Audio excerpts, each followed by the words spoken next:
السلام عليكم ورحمة الله وبركاته. إن الحمد لله نحمده ونستعينه ونستغفره ونعوذ بالله من شرور أنفسنا ومن سيئات أعمالنا. من يهده الله فلا مضل له ومن يضلل فلا هادي له. وأشهد أن لا إله إلا الله وحده لا شريك له وأشهد أن محمدا عبده ورسوله صلى الله تعالى عليه وعلى آله وصحبه وسلم تسليما كثيرا. أما بعد فقد قال الإمام البخاري رحمه الله تعالى باب فضل من استبرأ لدينه.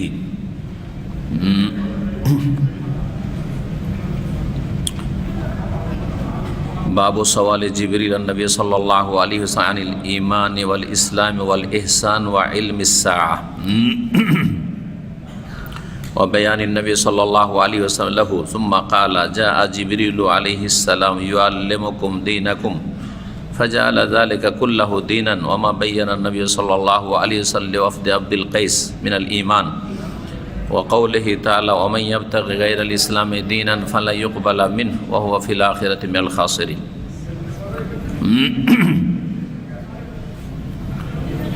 আল্লাহ রাব্বুল আলামিনের যাবতীয় প্রশংসা যে মহান আল্লাহ রাব্বুল আলামিন মানব জাতিকে দিন শেখাবার জন্য প্রিয় নবী মুহাম্মদ রাসূলুল্লাহ সাল্লাল্লাহু আলাইহি ওয়াসাল্লামকে শেষ রাসূল করে প্রেরণ করেছেন এবং তার কাছে জিবরাইল আলাইহিস সালাম মারফত আসমানি ওহী নাযিল করেছেন। আমাদের ধারাবাহিক আলোচনা সহিহুল বুখারী প্রতি জুমাবারে জুমার সালাতের পরে আমাদের ইসলামী সেন্টার দাম্মামে চলে আসছে। আজকে 8ই জমাদুল আউয়াল 1441 হিজরি মোতাবেক 3রা জানুয়ারি 2020 ইংরেজি মাসের এই নতুন বছরের প্রথম সপ্তাহে আমাদের ধারাবাহিক আলোচনা হচ্ছে ঈমান পর্ব থেকে, পর্ব নম্বর 14। ইনশাআল্লাহ তাআলা আগামীতে আর একটি পর্বে আমাদের কিতাবুল ঈমান বা ঈমানের পর্ব শেষ হবে। আজকে অধ্যায় নম্বর 37 ইমাম বুখারী রাহিমাহুল্লাহ বলছেন বাবু সওয়ালে জিবরিল নবী সাল্লাল্লাহু আলাইহি সাল্লাম। এই অধ্যায় হচ্ছে নবী করিম সাল্লাল্লাহু আলাইহি সাল্লামকে জিবরাইল আলাইহিস সালাম যে জিজ্ঞেস করেছিলেন আনিল ঈমানে ঈমান সম্পর্কে, ওয়াল ইসলামে ইসলাম সম্পর্কে, ওয়াল ইহসানে এবং ইহসান নিষ্ঠা সম্পর্কে, ওয়া ইলমিস সা এবং কিয়ামতের জ্ঞান সম্পর্কে, যে পরকাল বা কিয়ামত আখিরাত কখন হবে। এই প্রশ্নগুলি সম্পর্কীয় যে হাদিসটি ওলামাদের কাছে প্রসিদ্ধ হাদিসে জিবরিল নামে, জিবরাইল আলাইহিস সালামের হাদিস, মানে এমন হাদিস যাতে জিবরাইল আলাইহিস সালাম 5টি প্রশ্ন করেছিলেন। বিস্তারিত যদি বলতে হয় না হলে মূলত 4টি প্রশ্ন রাসূলুল্লাহ সাল্লাল্লাহু আলাইহি সাল্লামকে। উদ্দেশ্য ছিল যে এই প্রশ্নগুলির মাধ্যমে যারা জনগণ সাহাবায়ে কেরাম বসে আছেন তারা দিন শিখতে পারবে।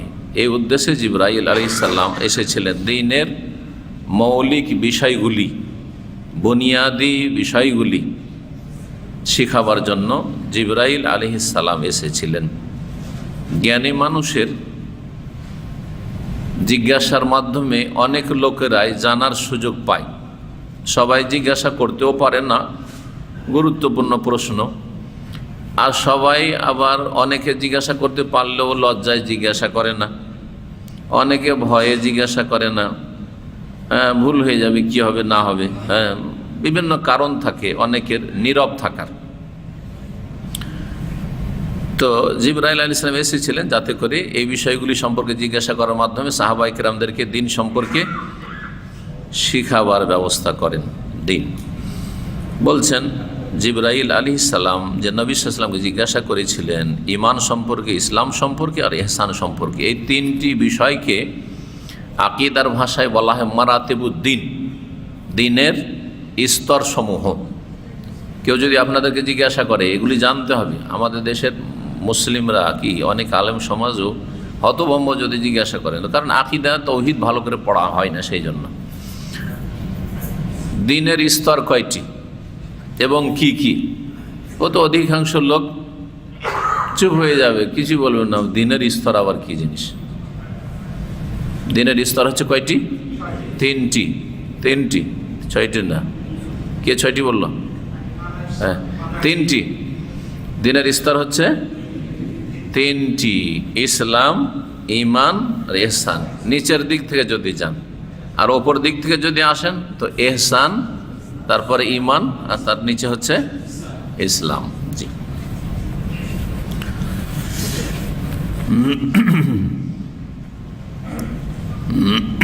ইমাম বুখারী রাহিমাহুল্লাহ বলছেন, ও বায়ানিন নবী সাল্লাল্লাহু, যখন প্রশ্ন করে জিবরাইল আলাইহিস সালাম, তখন নবী করিম সাল্লাল্লাহু আলাইহি ওয়াসাল্লাম যে বর্ণনা দিয়েছিলেন সেগুলি মনে রাখতে হবে। ইসলাম সম্পর্কে কি বর্ণনা দিয়েছিলেন? আসছে হাদিস, ইসলামের যে 5টি স্তম্ভ। ঈমান সম্পর্কে বর্ণনা দিতে গিয়ে বলেছিলেন ঈমানের 6টি স্তম্ভ। ইহসান সম্পর্কে বলতে গিয়ে তার 2টি রকুন বা স্তম্ভ বলেছিলেন। জি হ্যাঁ। সুম্মা কালা, এই কথাগুলি শোনার পরে জিবরাইল ইসলাম শেষখানে বলেছিলেন, বা রাসূলুল্লাহ সাল্লাল্লাহু আলাইহি ওয়াসাল্লাম বলেছিলেন যে জিবরাইল কেন এসেছিল, একে চেনো কি? যা জিবরিল আলাইহিস সালাম, জিবরাইল আলাইহিস সালাম এসেছিলেন। জিবরাইলকে জিবরাইলও বলা হয় আর জিবরিলও বলা হয়, দুটোই। কিন্তু আমাদের বাংলা ভাষাভাষীদের মধ্যে জিবরাইলটা বেশি প্রসিদ্ধ। জিবরাইল, ইসরাফিল, মিকাইল, এই 3টা নাম তো ঠিক আছে। জিবরাইল আর মিকাইল কোরআনে কারীমে আছে, ঠিক আছে। ইসরাফিল কোরআনে নাই, কিন্তু সহি হাদিসে আছে। আর এর সাথে মিলিয়ে যে আরেক ফেরেশতার নাম আমাদের দেশীয় নাম, সেটা হচ্ছে আজরাইল। এই নাম কোনো আয়াতেও নেই, কোনো হাদিসেও নেই। কি বুঝলেন? সুতরাং মালাকুল মওতকে, মরণের দায়িত্বশীল ফেরেশতাকে আজরাইল বলবেন না, এটা বেদাতি কথা। কথা বোঝা যাচ্ছে? এটা অজ্ঞদের কথা, দেখা দেখি কথা, এটা এলম নাই, কোনো হাদিসে নেই। জি। কেউ কেউ বলেছেন যে ইহুদি নাসারাদের কিতাব আছে। তারপরেও একটি ডিকশনারি আছে খ্রিস্টানের লেখা, আরবি ডিকশনারি আল মুনজিদ, ওতে আজরাইল বলেন, ইসরাইল বলেছে। ইসরাইল আইন দিয়ে, আজকালকার ইসরাইল হচ্ছে হামজা দিয়ে, ইসরাইলকে ইসরাইল বলছে। এটা হচ্ছে এই ইহুদিদের দেশ, জি, যা মুসলিম দেশ দখল করে।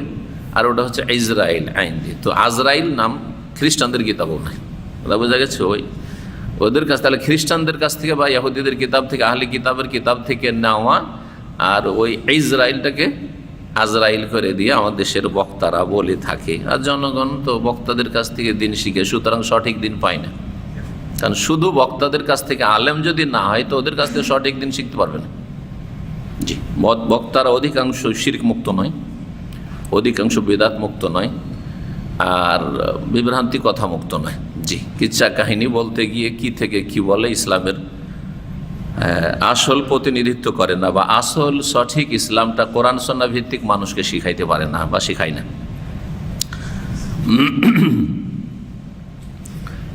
জিবরাইল আলাইহিস সালাম এসেছিলেন ইউআল্লিমুকুম দীনাকুম, উদ্দেশ্য ছিল তোমাদেরকে তোমাদের দিন শিখানো। কি শিখানো? দিন শিখানো। তাহলে এই বিষয়গুলি হচ্ছে দিন মানে দিনের মূল, দিনের শিকড়, দিনের স্তম্ভ, হ্যাঁ, দিনের বুনিয়াদ। এটা জি, বুনিয়াদ। জি, এগুলি হচ্ছে আসল দিন কায়েম করা। যেগুলি বুনিয়াদ সেগুলি হচ্ছে আসল দিন কায়েম করা। বুনিয়াদি যদি না থাকে তাহলে এছাড়া অন্য কিছুর নাম হচ্ছে দিন কায়েম করা, ভুল এটা ব্যাখ্যা। জি, ফাজাল আজু আলাইকা কুল্লাহু দীনান, এই সবগুলিকে ইসলামের 5টি, ঈমানের 6টি আর ইহসানের 2টি, হ্যাঁ, 6, 5, 11 আর 2, 13, এগুলিকে কি বলেছিলেন? দিন বলেছিলেন। ওমা বাইয়ানান নবী সাল্লাল্লাহু আলাইহি ওয়াসাল্লাম ওয়াফদে আব্দুল কাইস, আর আব্দুল কাইসের প্রতিনিধি যে এসেছিল মদিনায়, তাদের সামনে যা বর্ণনা দিয়েছিলেন রাসূলুল্লাহ সাল্লাল্লাহু আলাইহি ওয়াসাল্লাম মিনাল ঈমান, ঈমানের পরিচয় দিতে গিয়ে, ঈমানের ব্যাখ্যা করতে গিয়ে, ওটাও হাদিস আসছে। ওখানে ঈমানের ব্যাখ্যা দিয়েছেন জিবরাইলের হাদিস থেকে একটু ভিন্ন করে। তাহলে দুটো মিলালে যেই কথাটি বোঝা যায় সেটা ইমাম বুখারী রাহিমাহুল্লাহ এখানে সূক্ষ্ম কথা বোঝাতে চাইছেন। আব্দুল কাইসের এই প্রতিনিধি কাদেরকে বলা হয়? অনেক লোকের আছেন, আপনারা কয়েকশো লোক ধরেন, আর 5 জন লোক 10 জন লোককে ডাইরেক্টরের কাছে পাঠাইলেন কোনো একটি কাজের জন্য, হ্যাঁ, বা কোনো একজন দায়িত্বশীলের কাছে পাঠালেন যে আমাদের এই এই কথাটি আপনি পৌঁছে আসেন বা আপনারা গিয়ে জেনে আসেন। এদেরকে কি বলা হয়? ওয়াফদ মানে প্রতিনিধি বলা হয়, প্রতিনিধি দল। তো এই ওয়াফদ আব্দুল কায়েস বংশের ছিল। এই আব্দুল কায়েস বংশের এলাকা বাড়ি কোথায় ছিল? আপনারা যে এলাকায় বসে আছেন এই এলাকাতেই ছিল। জি, বোঝা গেছে না? আব্দুল কায়েস বংশ এরা বাস করতো আলহাসার কাছে। আলহাসার এদের এলাকা আলহাসা থেকে শুরু করে দারিন পর্যন্ত ছিল। দারিনও জানেন আপনারা, তাই না? নাম শুনেছেন অনেকে, দারিন না শোনেননি? কাতিফ তারু, তারপরে দারিন আছে না? হ্যাঁ, জি। তো দাম্মামটা ছিল না। দাম্মামের বয়স 100 বছর, মোটামুটি 80 থেকে 100 বছর বলা হচ্ছে। কিন্তু দারিন আর কাতিফ এই নামগুলি এসেছে সাহাবায়ে কেরামদের যুগে। হ্যাঁ, কিতাবে সিরাতের কিতাবে, সাহাবায়ে কেরামদের জীবনের কিতাবাদিতে। জি, আলা ইবনুল হাজরামি রাদিয়াল্লাহু তাআলা আনহু বিখ্যাত সাহাবী, তার নামে একটা রোড আছে এটাতে এখানে। তো এই সাহাবী এই এলাকার প্রথম আমির ছিলেন, হ্যাঁ, দায়িত্বশীল ছিলেন রাসূলুল্লাহর পক্ষ থেকে। জি, তাকে নেতৃত্ব দিয়ে পাঠানো হয়। জি, তো ওনার সফর দারিন, উনি যে সফর করে দারিন পর্যন্ত এসেছেন এই কথা রয়েছে। আর তিনি প্রথম এসেছেন আলহাসার কাছে, যেই প্রাচীন জুমা মসজিদ, ইসলামের ইতিহাসে দ্বিতীয় জুমা মসজিদ, মসজিদে নববীর পরে। জি, সেই মসজিদটি কেউ দেখেছেন? কেউ গিয়েছেন ওই এলাকা? জাওয়াসা, গারার দিকে, আলগারা, যেটা আলহাসা থেকে এক সাইডে গিয়েছে। এই মসজিদ আমি দেখতে গিয়েছি, কিন্তু সেই সময় কাজ চলছিল, মেরামত মেনটেন্যান্সের কাজ চলছিল, যার ফলে বন্ধ ছিল। কিন্তু মসজিদের কাছাকাছি যে প্রাচীর ঘেরা আছে, কাজ চলছে, ওখান থেকে ফিরে এসেছি। এখন রেডি হয়ে গেছে, ভিতরে যেতে দিচ্ছে, আপনি মসজিদে নামাজ পড়ে আসতে পারেন। রাসূলুল্লাহ সাল্লাল্লাহু আলাইহি ওয়াসাল্লাম মসজিদে নববীর পরে দ্বিতীয় এই মসজিদটি কায়েম হয় কখন? এই যে আব্দুল কায়েসের প্রতিনিধি দল গিয়েছিল ইসলাম কবুল করার পরে, ইসলামের কথা যখন পৌঁছিল তখন কবুল করার পরে তারা দিন সম্পর্কে জানার জন্য, আর তারপরে এসে ইসলামের দাওয়াত দিল বংশধরকে, এলাকাবাসীকে, তারা ইসলাম কবুল করলো। এখানে তারা এসে জুমার সালাত আদায় করার জন্য প্রথম এই এলাকায় জুমা মসজিদ কায়েম করলো, যেই জায়গাটির নাম সহিহ বুখারীতে রয়েছে, আউয়ালু জুমআতিন জুমিয়াত বাদা জুমআতি রাসূলিল্লাহ সাল্লাল্লাহু আলাইহি ওয়াসাল্লাম বা বাদা মসজিদে রাসূলিল্লাহ সাল্লাল্লাহু আলাইহি ওয়াসাল্লাম বে জাওয়াসা কারিয়াতিন মিন কোরাল বাহরাইন। সর্বপ্রথম জুমা, যেই জুমা কায়েম করা হয়েছিল রাসূলুল্লাহ সাল্লাল্লাহু আলাইহি ওয়াসাল্লাম মসজিদের জুমার পরে, মানে মসজিদে নববীর জুমার পরে, সেটা ছিল জাওয়াসা নামক গ্রামে। কারিয়া, মদিনা মানে শহর, আর কারিয়া মানে হচ্ছে গ্রাম। একটি গ্রামে জুমা হয়েছিল, যেটি কারিয়াতুম মিনাল কোরাল বাহরাইন, বাহরান এলাকার একটি গ্রাম, একটি জনপদ। সেখানে জুমা কায়েম করা হয়েছিল, এই জাওয়াসা আলহাসার পাশে। জি, এটি হচ্ছে পুরাতন নাম, যা সহিহ বুখারীর হাদিস এটি। জি, এই হাদিস থেকে অনেক কিছু শেখা যায়, আলোচনাতে কিছু আসে। তার মধ্যে একটা গুরুত্বপূর্ণ ফিকহের মাসালা শিখে নেন, সেটা হচ্ছে জুমা যেমন শহরে চলবে তেমনি গ্রামে চলবে, ঈদ যেমন শহরে চলবে তেমন গ্রাম অঞ্চলেও, যেখানে মুসলিমরা বসবাস করে, সেখানেও ঈদ আর জুম্মা দুটোই চলবে। কথা বোঝা গেছে না? এটাই হচ্ছে অধিকাংশ ফুকাহায়ে কেরামদের মত, আর এটি হচ্ছে মুহাদ্দিসিনদের মত, আর এটি হচ্ছে কোরআন এবং হাদিস ভিত্তিক মত। দলিল এই হাদিস যে জুমা কায়েম হয়েছিল ইসলামের ইতিহাসে দ্বিতীয় জুমা শহরে নয়, গ্রামে। মদিনা ঠিক আছে শহর, নবী সাল্লাল্লাহু আলাইহি ওয়াসাল্লাম মানে থেকে শহর মদিনা, হ্যাঁ, কিন্তু এটা তো শহর ছিল না, এটা কি ছিল? কারিয়া, গ্রাম ছিল। তাহলে গ্রামেও জুমা কায়েম হয়েছে। সুতরাং ঢাকা শহরে, রাজশাহী শহরে, চিরাং শহরে যেমন জুমা পড়বেন, তেমন আপনার পল্লী গ্রামও, যেখানে মুসলিমরা বাস করে, সেখানেও জুমা পড়বেন, ঈদ পড়বেন, আর পড়ছেনও প্র্যাকটিক্যালি। কিন্তু হানাফি মাযহাবের ফতুয়া, হেদায়া বেকায়ের কি ফতুয়া আছে যে গ্রামে শহর ছাড়া জুমাও চলবে না, ঈদ চলবে না, ঈদও নেই, জুমা নেই। ফেকাতে ফতুয়া এটাই আছে। ফতুয়া আলমগিরি আর অন্যান্য ফতুয়াতে এইগুলিই আছে, স্বামী সব এই ফতুয়ায় আছে। যখন ফতুয়া হচ্ছে ফেকার যে জুমার ঈদ নেই গ্রামে, আর তারপরেও জুমা পড়ছেন, তাহলে জুমা কবুল হবে কি হবে না সন্দিহান হানাফি ভাইয়েরা, হানাফি ওলামারা। যখন সন্দিহান ও দ্বিধাদ্বন্দ্বে বেচারারা আছে যে জুমা আমাদের হইল কি হইল না, তখন একটা বিদাত চালু করলো শূন্য স্থান পূরণ করার জন্য, যে যদি আল্লাহ বলে যে তোদের গ্রামে জুমা হয়নি তাহলে কি করব, একটা জোহর পড়ে রাখি, যে জোহরটার নাম পাকিস্তান ইন্ডিয়াতে উর্দু ভাষীরা বলে এহতিয়াতি জোহর আর বাংলা ভাষীরা বলে আখেরি জোহর। শুনেছেন না শোনেননি? আখেরি জোহর, এই আখেরি জোহরের ইতিহাস বুঝতে পারলেন? তাহলে এই জোহর পড়া, জুমার দিনে একটা জোহরের 4 রাকাত পড়া, আখেরি জোহর জুমার নামাজের পরে, এটা একটি বেদাত। চালু হলো কোত্থেকে? একটি ভুল ফতোয়ার উপর ভিত্তি করে। ভুল ফতোয়া কি? যে গ্রামে জুমা নেই। তো বাবা যদি জুমাই না থাকে তো পড়িও না, আর পড়বেও, আবার সন্দেহ থাকবে কবুল হইল কি হইল না। বলছে আল্লাহ যদি কবুল না করে তো কি করব, এই জোহরকে রিপ্লেস করে দেবো, বলে যে আল্লাহ জুমা যদি কবুল না করো তো এই যে জোহর নিয়ে নাও। কথা বোঝা গেছে? হাস্যকর এগুলো হচ্ছে। না না, মোটেই চলবে না এগুলো। বেদাত করবেন না আর ভুল ফতোয়া দেবেন না। এখানে একটা ভুল ফতোয়া, আর ভুল ফতোয়ার কারণে বেদাত চালু হয়েছে। আলেমরা বেদাত চালু করেছে, জনগণ চালু করেনি, বেদাত ও আলেম সমাজে চালু করেছে। জি, আল্লাহ যেন হক বুঝার তৌফিক দান করেন এবং হক মেনে চলার তৌফিক দান করেন। আমাদের কাছে দলিল আছে যে শহরে জুমা হয় মদিনা, আর গ্রামে জুমা হয় এখানে আলহাসার পাশে যে গ্রাম ছিল জাওয়াসা, ওইখানে জুমা হয়েছে। সুতরাং আমরা জুমা শহরেও পড়বো গ্রামেও পড়বো, কোনো সন্দেহ না। আমাদের জুমা শহরেও কবুল হয়, গ্রামে বাস করি গ্রামেও কবুল হয়। কথা বোঝা গেছে? বাস জুমা মসজিদ হইতে হবে, মাঠে ঘাটে জুমা না। একটা ভুল আছে, ভুল কিন্তু আমি সবারই ধরি, এই জন্য সবাই আমার উপর রাগ করে। আহলে হাদিসদেরও ভুল ধরতে ছাড়ি না আবার আমি। কথা বোঝা গেছে না? আমাদের বেশ কিছু আহলে হাদিস ওলামা যারা মদিনায় পড়েনি, তাদের একটি ফতোয়া বা আমলে ভুল আছে। তারা যেখানে সেখানে মাঠে ঘাটে ভুল জমা পড়িলে, জলসার মাহফিল আছে বা মাহফিল ইজতেমা চলছে, ওইখানে জুমার মসজিদ নেই, কিচ্ছু নেই, ওই এমনি জুমা হয়ে গেল। শুধু তাই নয়, পিকনিক করতে গেছে একবার। এই যে এখানে আপনার একটা জায়গা আছে, আপনার নাবিয়া পার হ্যাঁ ওইদিকে একটা জায়গা আছে, ভাই কি জায়গাটার নাম, হ্যাঁ আবু মান, অনেক মাজরা আছে ওই এলাকায়। যখন খাবজির দিকে যাবেন তখন আবু মান একটা এলাকা আছে, মাজরা। আজকে থেকে প্রায় 14-15 বছর আগে আমাদের ইসলামী সেন্টার থেকে আমরা একটা শিক্ষা সফরের ব্যবস্থা করেছিলাম। আমিও ছিলাম। শিক্ষা সফরে ভাইদেরকে নিয়ে গেলাম, মাশাআল্লাহ, 2-3টে গাড়িতে, মনে হয় 100 লোক। যাওয়ার পরে আমি বললাম যে প্রোগ্রাম, দিনই প্রোগ্রামও হবে, আর ওখানে খাওয়া দাওয়া হবে পিকনিকের মতো, আর তারপরে একটু খেলাধুলা হবে, সবই হবে, ঠিক আছে। জুমাবার ছিল, এইরকমই জুমাবার ছিল। তাই আমি বললাম যে চলেন জুমা পড়ে আসি। তা আমি তো চলে গেলাম, আর আমার সাথে অনেক ভাইরা বাস গেল। আবু মান শহর পাশে আছে, সুন্দর জুমা মসজিদ আছে, মাত্র 4-5 কিলোমিটার, যেখানে গাড়ি আছে আমাদের কাছে 5 কিলোমিটার দূরে জুমা পড়ে চলে আসলাম।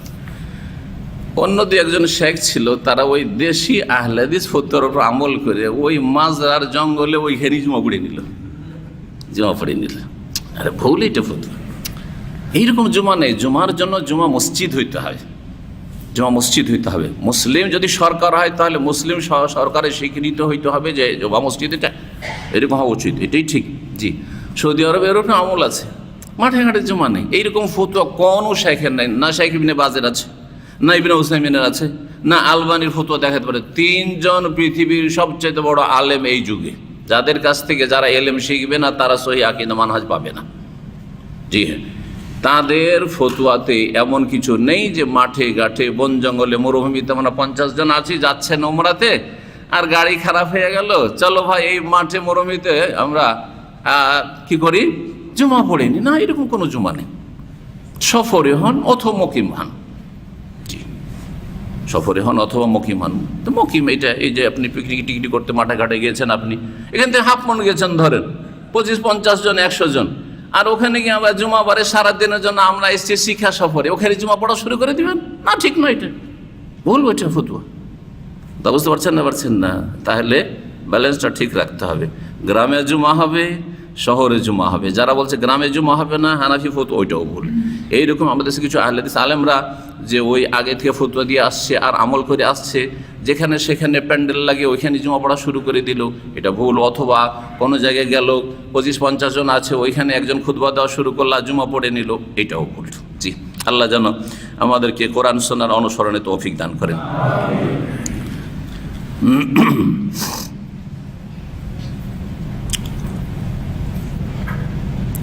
বলছেন তারপরে ইমাম বুখারী রাহিমাহুল্লাহ তার অধ্যায়ের সমর্থনে এই বিষয়গুলি নিয়ে আসছেন। একটা হাদিস জিবরাইলের হাদিসের দিকে ইঙ্গিত করলেন, আব্দুল কায়েসের প্রতিনিধির যে এসেছিল সেই হাদিসটা আসছে, সেই হাদিসের দিকে ইঙ্গিত করলেন। সেই হাদিসে কি আছে? ঈমানের পরিচয় দিতে গিয়ে বা তার ব্যাখ্যা করতে গিয়ে ইসলামের রুকনগুলি বলেছিলেন।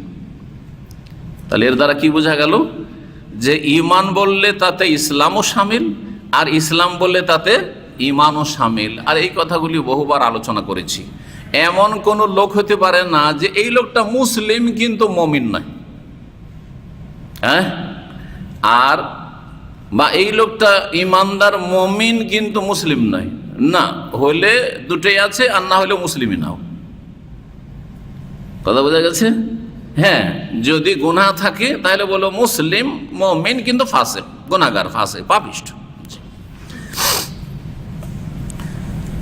ওয়াকাউলিহি তাআলা, মহান আল্লাহর বাণী, ওয়ামান ইয়াবতাগি গায়রাল ইসলামি দীনান, ইসলাম ছাড়া অন্য কোনো দিন কেউ যদি তলাশ করে, অন্য কোনো দিনের মাধ্যমে মুক্তি তলাশ করে, যে সবগুলি তো পথ আল্লাহকে পাওয়ার। আজকাল নাস্তিক টাইপের লোকেরা, সেকুলার মাইন্ডের লোকেরা, জেনারেল শিক্ষিত অনেক লোকেরা যাদের ইসলামের জ্ঞান কিছুই নেই, ইসলাম পড়াশোনা করে না, কিন্তু দুনিয়ার শিক্ষায় শিক্ষিত হয়েছে, তারা কিন্তু এই উদাহরণটা দিয়ে থাকে।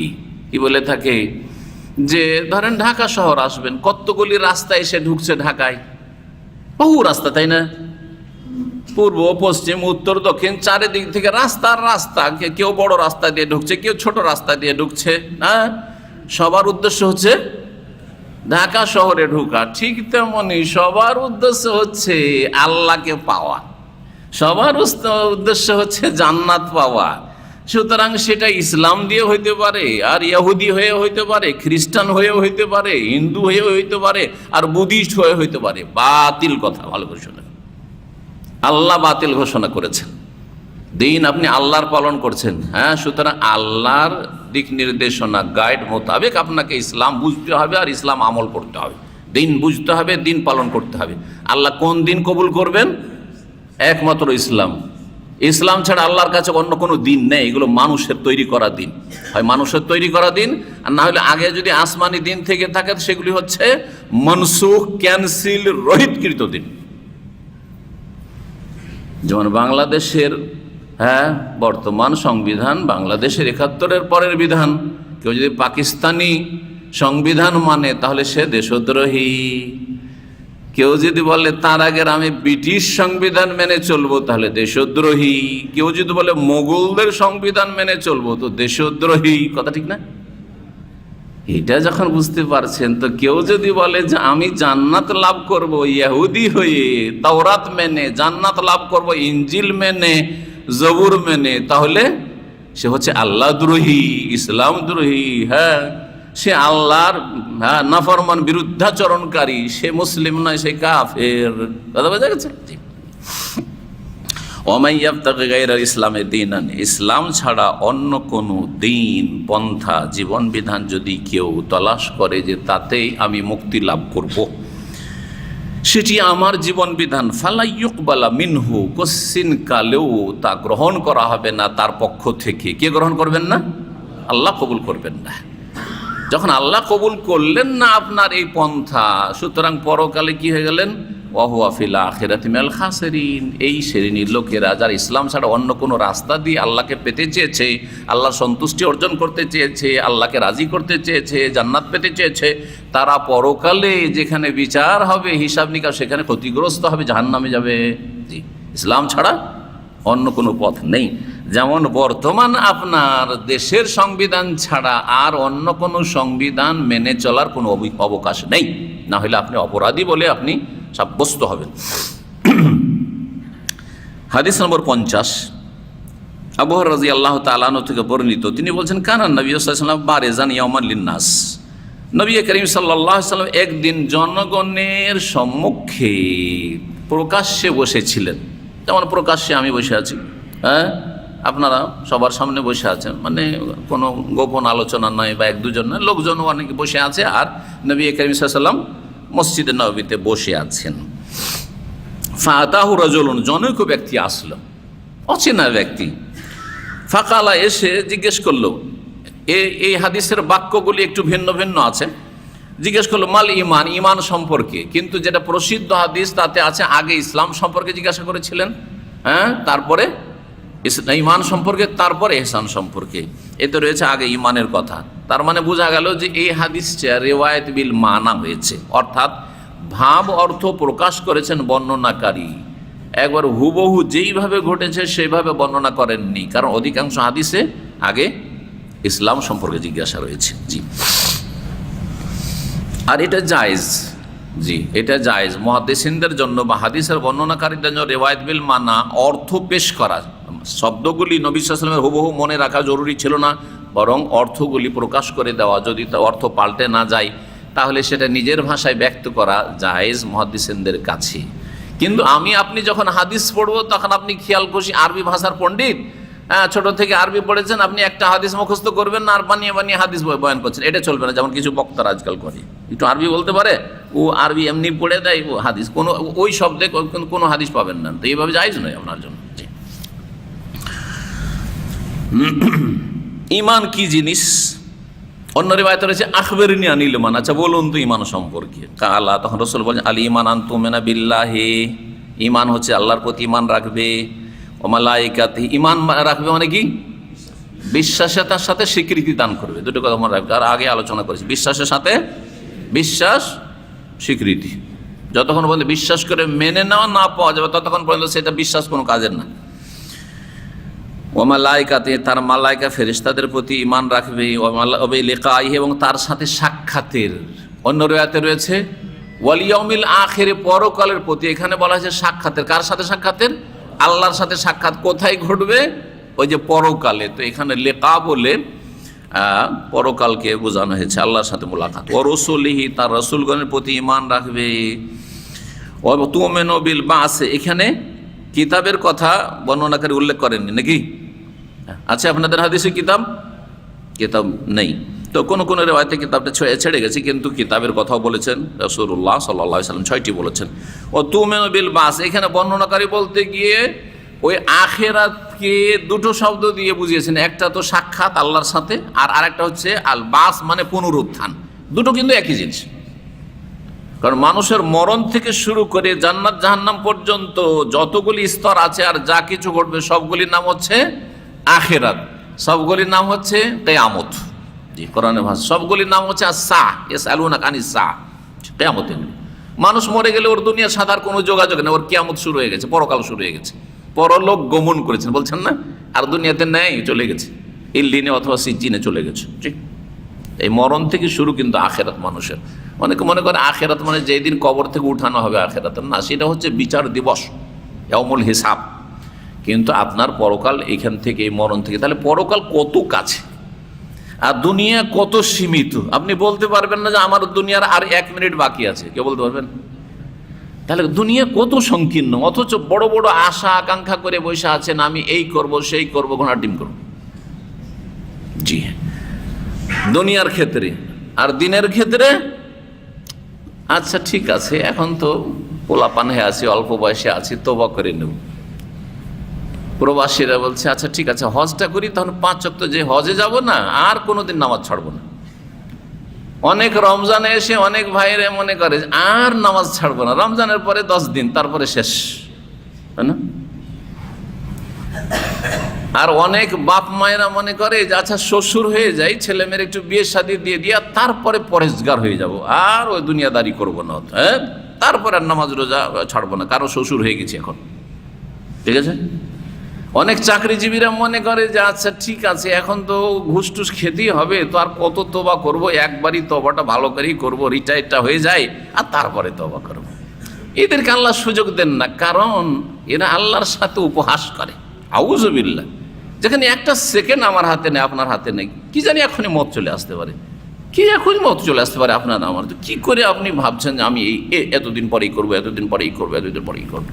আউযুবিল্লাহ, আপনার আল্লাহর ভয় নেই, অথবা আপনার জ্ঞানই নেই ইসলাম সম্পর্কে। আপনি একটা মূর্খ জাহেল, আপনার দিনের কোনো জ্ঞান নেই, হয় জ্ঞান নেই আর না হলে জ্ঞান থাকলে আপনার ভয় নেই, জি, কোনো চিন্তা নেই আপনার আখিরাত সম্পর্কে। কালা মাল ইসলাম, তারপরে জিজ্ঞেস করলেন ইসলাম কি জিনিস? কালাল ইসলাম, ইসলাম হচ্ছে আনতা আবুদাল্লাহ ওয়ালা তুশরিকু বিহি, এক আল্লাহর ইবাদত করবে, তার সাথে শরীক করবে না। অন্য রিওয়ায়াতে রয়েছে আখবিরনি আনিল ইসলাম, যখন ইসলাম সম্পর্কে বলেন নানান আমাকে, তখন কি বলেছিলেন? আল ইসলাম আনতা শাহাদা আল্লাহ ইলাহা ইল্লাল্লাহ ওয়া আন্না মুহাম্মাদার রাসূল, শাহাদাতান বলেছিলেন, আল্লাহ ছাড়া কোনো সত্য উপাস্য নেই এবং মুহাম্মদ সাল্লাল্লাহু আলাইহি ওয়াসাল্লাম আল্লাহর প্রেরিত রাসূল। ওই কথাকে এখানে বোঝানো হয়েছে কি, শুধু তৌহিদের কথা, তৌহিদের দুটো দিক, যে এক আল্লাহর ইবাদত করবে, তার সাথে শরীক করবে না। তাহলে রেসালাতের কথাটি এখানে থেকে গেছে, উল্লেখ করা হয়নি। এই যে অর্থবোধক হাদিসে কত পার্থক্য, তাহলে শব্দের বেশ কিছু পার্থক্য রয়েছে। ইমাম বুখারী রাহিমাহুল্লাহ একটি হাদিসকে বহু জায়গায় নিয়ে আসেন, এখানে এই ভাষাতে নিয়ে এসছেন, আর অন্য জায়গায় অন্যভাবে নিয়ে এসছেন। জি, এইভাবে এসছে। ওয়া তুকিমুস সালাত, আর সালাত কায়েম করবে। সালাত কায়েম করা মানে নামাজ পড়তে হবে নাকি? হ্যাঁ, প্রতিষ্ঠা করতে হবে মানে কি? মানে ব্যাখ্যা বলছি। কি ব্যাখ্যা? 5 ওয়াক্ত নামাজ পড়তে হবে। সালাত কায়েম করা মানে এই নয় যেমন আজকালকার আমাদের সমাজের লোকেরা, ভাই ওই লোক নামাজ পড়ে, আরে আপনি নামাজ পড়েন, কি বলেন? আমি নামাজ পড়বো না মানে আমি মুসলিম না? নামাজ পড়ি মানে মাঝে মধ্যে 1-2 ওয়াক্ত যে পড়ে ওইটাই ওর নামাজি হওয়া। না না না, এই নামাজ আল্লাহ চান না। এই নামাজ আপনাকে মোবারক হোক, আল্লাহ নেবেন না এই নামাজ। আল্লাহ বলছেন 5 নামাজ পড়তে হবে, 5 ওয়াক্ত, টাইম ভাগ করে দেওয়া হয়েছে, সময় নির্ধারণ করা হয়েছে, শুরু শেষ, এবং 17 রাকাত নিতে হবে, 17 রাকাত দিতে হবে আল্লাহকে। কথা বোঝা গেছে না? তারপরে সুন্নত নফল কত কি পড়বেন ওইটা আপনার ব্যাপার, কিন্তু 17 রাকাতে কম করা চলবে না, যেমন 17 রাকাতে ফরজ হিসাবে বেশি করা চলবে না। ওয়াল্লাহি লা আযীদু আলা হাযা ওয়ালা আনকুস, এতে কম বেশি করা যাবে না, এটা আল্লাহর দিন। যেমন 30-29 রোজাতে কম বেশি চলবে না, যেটা পারলাম রাখলাম, বাকি রাখলাম না, চলবে নাকি? চলবে না। আমার যাকাত 1 লাখ টাকা আসে, এত টাকা দিতে পারবো না, যে 50,000 দিলাম, চলবে না? চলবে না, ঠিক ওই রকমই চলবে না। হজের আমার কাছে সময় নেই, আরাফা পর্যন্ত থাকলাম, তারপরে চলে আসলাম, চলবে নাকি? এগুলো তো বুঝতে পারছেন। কেউ যদি হজ করতে যাও, বলছে যে অত আমার সময় নেই, খুব ব্যস্ত মানুষ, হ্যাঁ, নেতা মাথা মানুষ, চলেন আরাফার ময়দানটা থাকি আর তারপরে চলে যায় দেশে। অনেকে ভিআইপিরা কি করে জানেন? আরাফা থেকে ফিরে এসে সোজা মক্কা চলে আসে, আর পাথর একটা চাকরকে ধরিয়ে দিয়ে চলে আসে, 2-300 রিয়াল ধরিয়ে দেয়। ভিআইপিদের অবস্থা জানি, কারণ ভিআইপিদের সাথে আমি মুআল্লিম হিসাবে কয়েক বছর থেকেছি, গত বছর ছিলাম। আল্লাহ হেদায়েত করে অনেক ভিআইপিদেরকে, কিন্তু অনেক আলহামদুলিল্লাহ অনেকে আছেন মাশাআল্লাহ, তারা শিখে আগ্রহ করে, আর তারপরে ওরা আমার সাথে নিয়মিত থেকে একবার শেষ পর্যন্ত থেকেছে।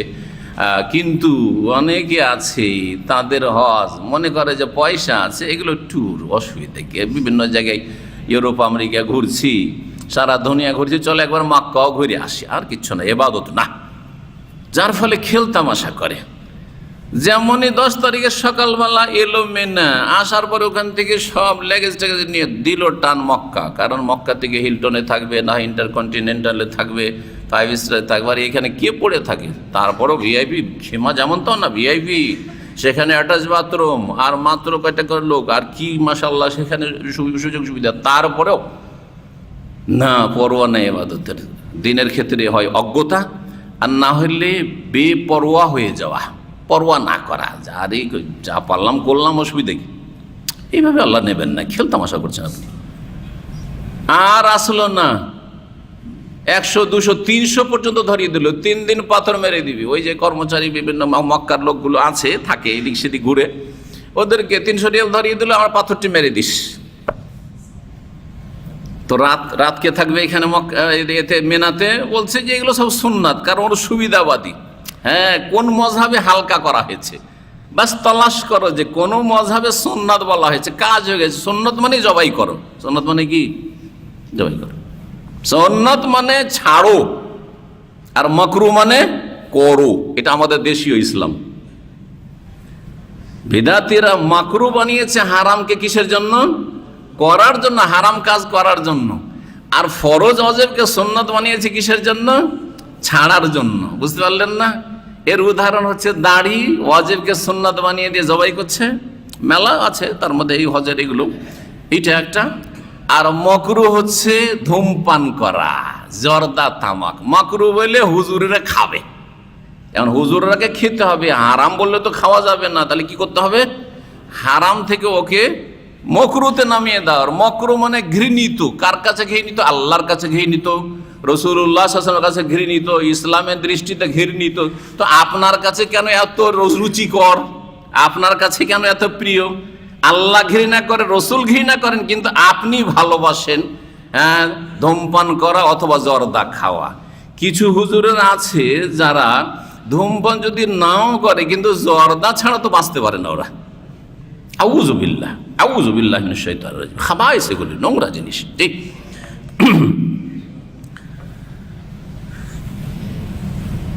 সালাত কায়েম করে 5 ওয়াক্ত। তুআদ্দিস যাকাত আল মাফরুজা, ফরজ যাকাত দিতে হবে। জি। কথা সুম রমাদান, রমজান মাসের সিয়াম পালন করবে। তখন পর্যন্ত হজ ফরজ হয়নি, হজের কথা উল্লেখ করেননি হয়তো, বা এখানে সংক্ষেপ করে দেওয়া হয়েছে। অন্য হাদিস কিন্তু রয়েছে, জিবরাইল হাদিস হজের কথা রয়েছে না, তার মানে হজ ফরজ হওয়ার পরেও এই ঘটনা ঘটেছে, কিন্তু এখানে সংক্ষেপ করে দেওয়া হয়েছে। কালামাল এহসান, এহসান কি জিনিস? কাল আনতা আবুদাল্লাহ কান্নাকা তারাহু। এহসানের উচ্চ স্তর, দুটো স্তর হচ্ছে বা দুটো রুকুন।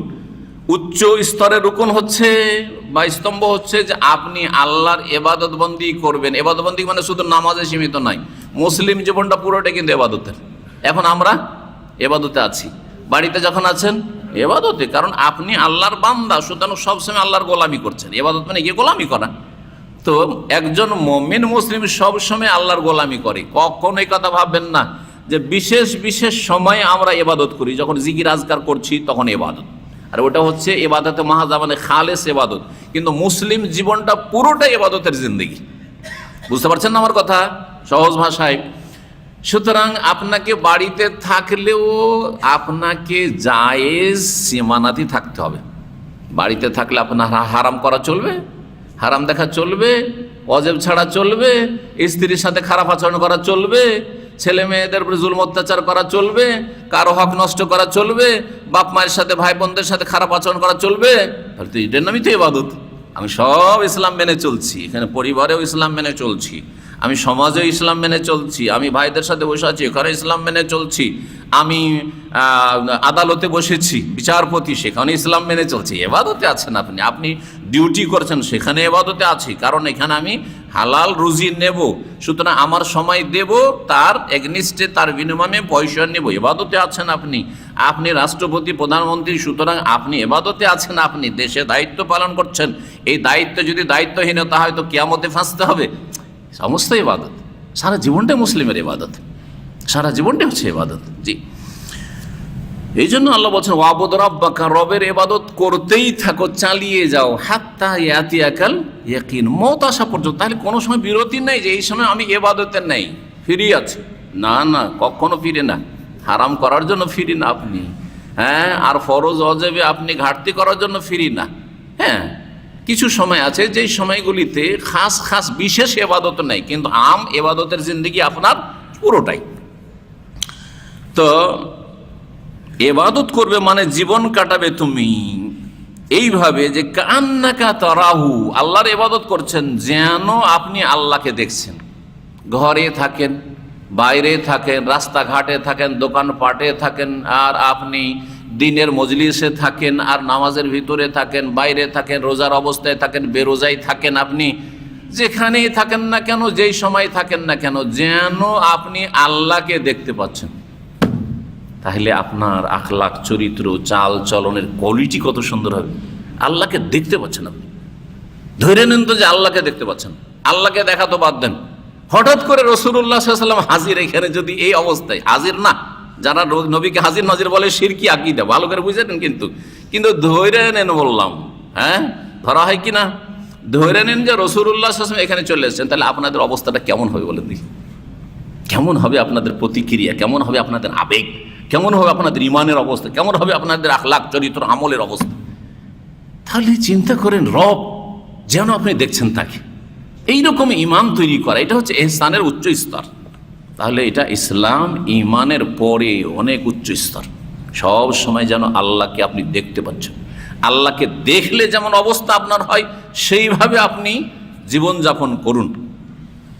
এটা যদি করা সম্ভব না হয়, ফাইনলাম তখন তারাহু, আপনি দেখছেন এইরকমটা আপনার মনে হচ্ছে না, কিন্তু তাহলে কমপক্ষে এইটা হইতে হবে, ফাইন না হইয়া রাখা যে আল্লাহ আপনাকে দেখছেন। এইটাও যে মনে রাখতে পারবে সব সময় যে আল্লাহ আমাকে দেখছেন, তার দ্বারা কোনো গুনাহ হবে না। আর যদি হয়ে যায় তো সাথে সাথে কি করবে? ভুল স্বীকার করে তওবা করবে। ধরেন আমি আপনাদেরকে দেখছি, একটা উদাহরণ দিই, খুব সহজ ভাষায় উদাহরণ দিই, কারণ এই উদাহরণগুলো দিয়ে বোঝা যাবে।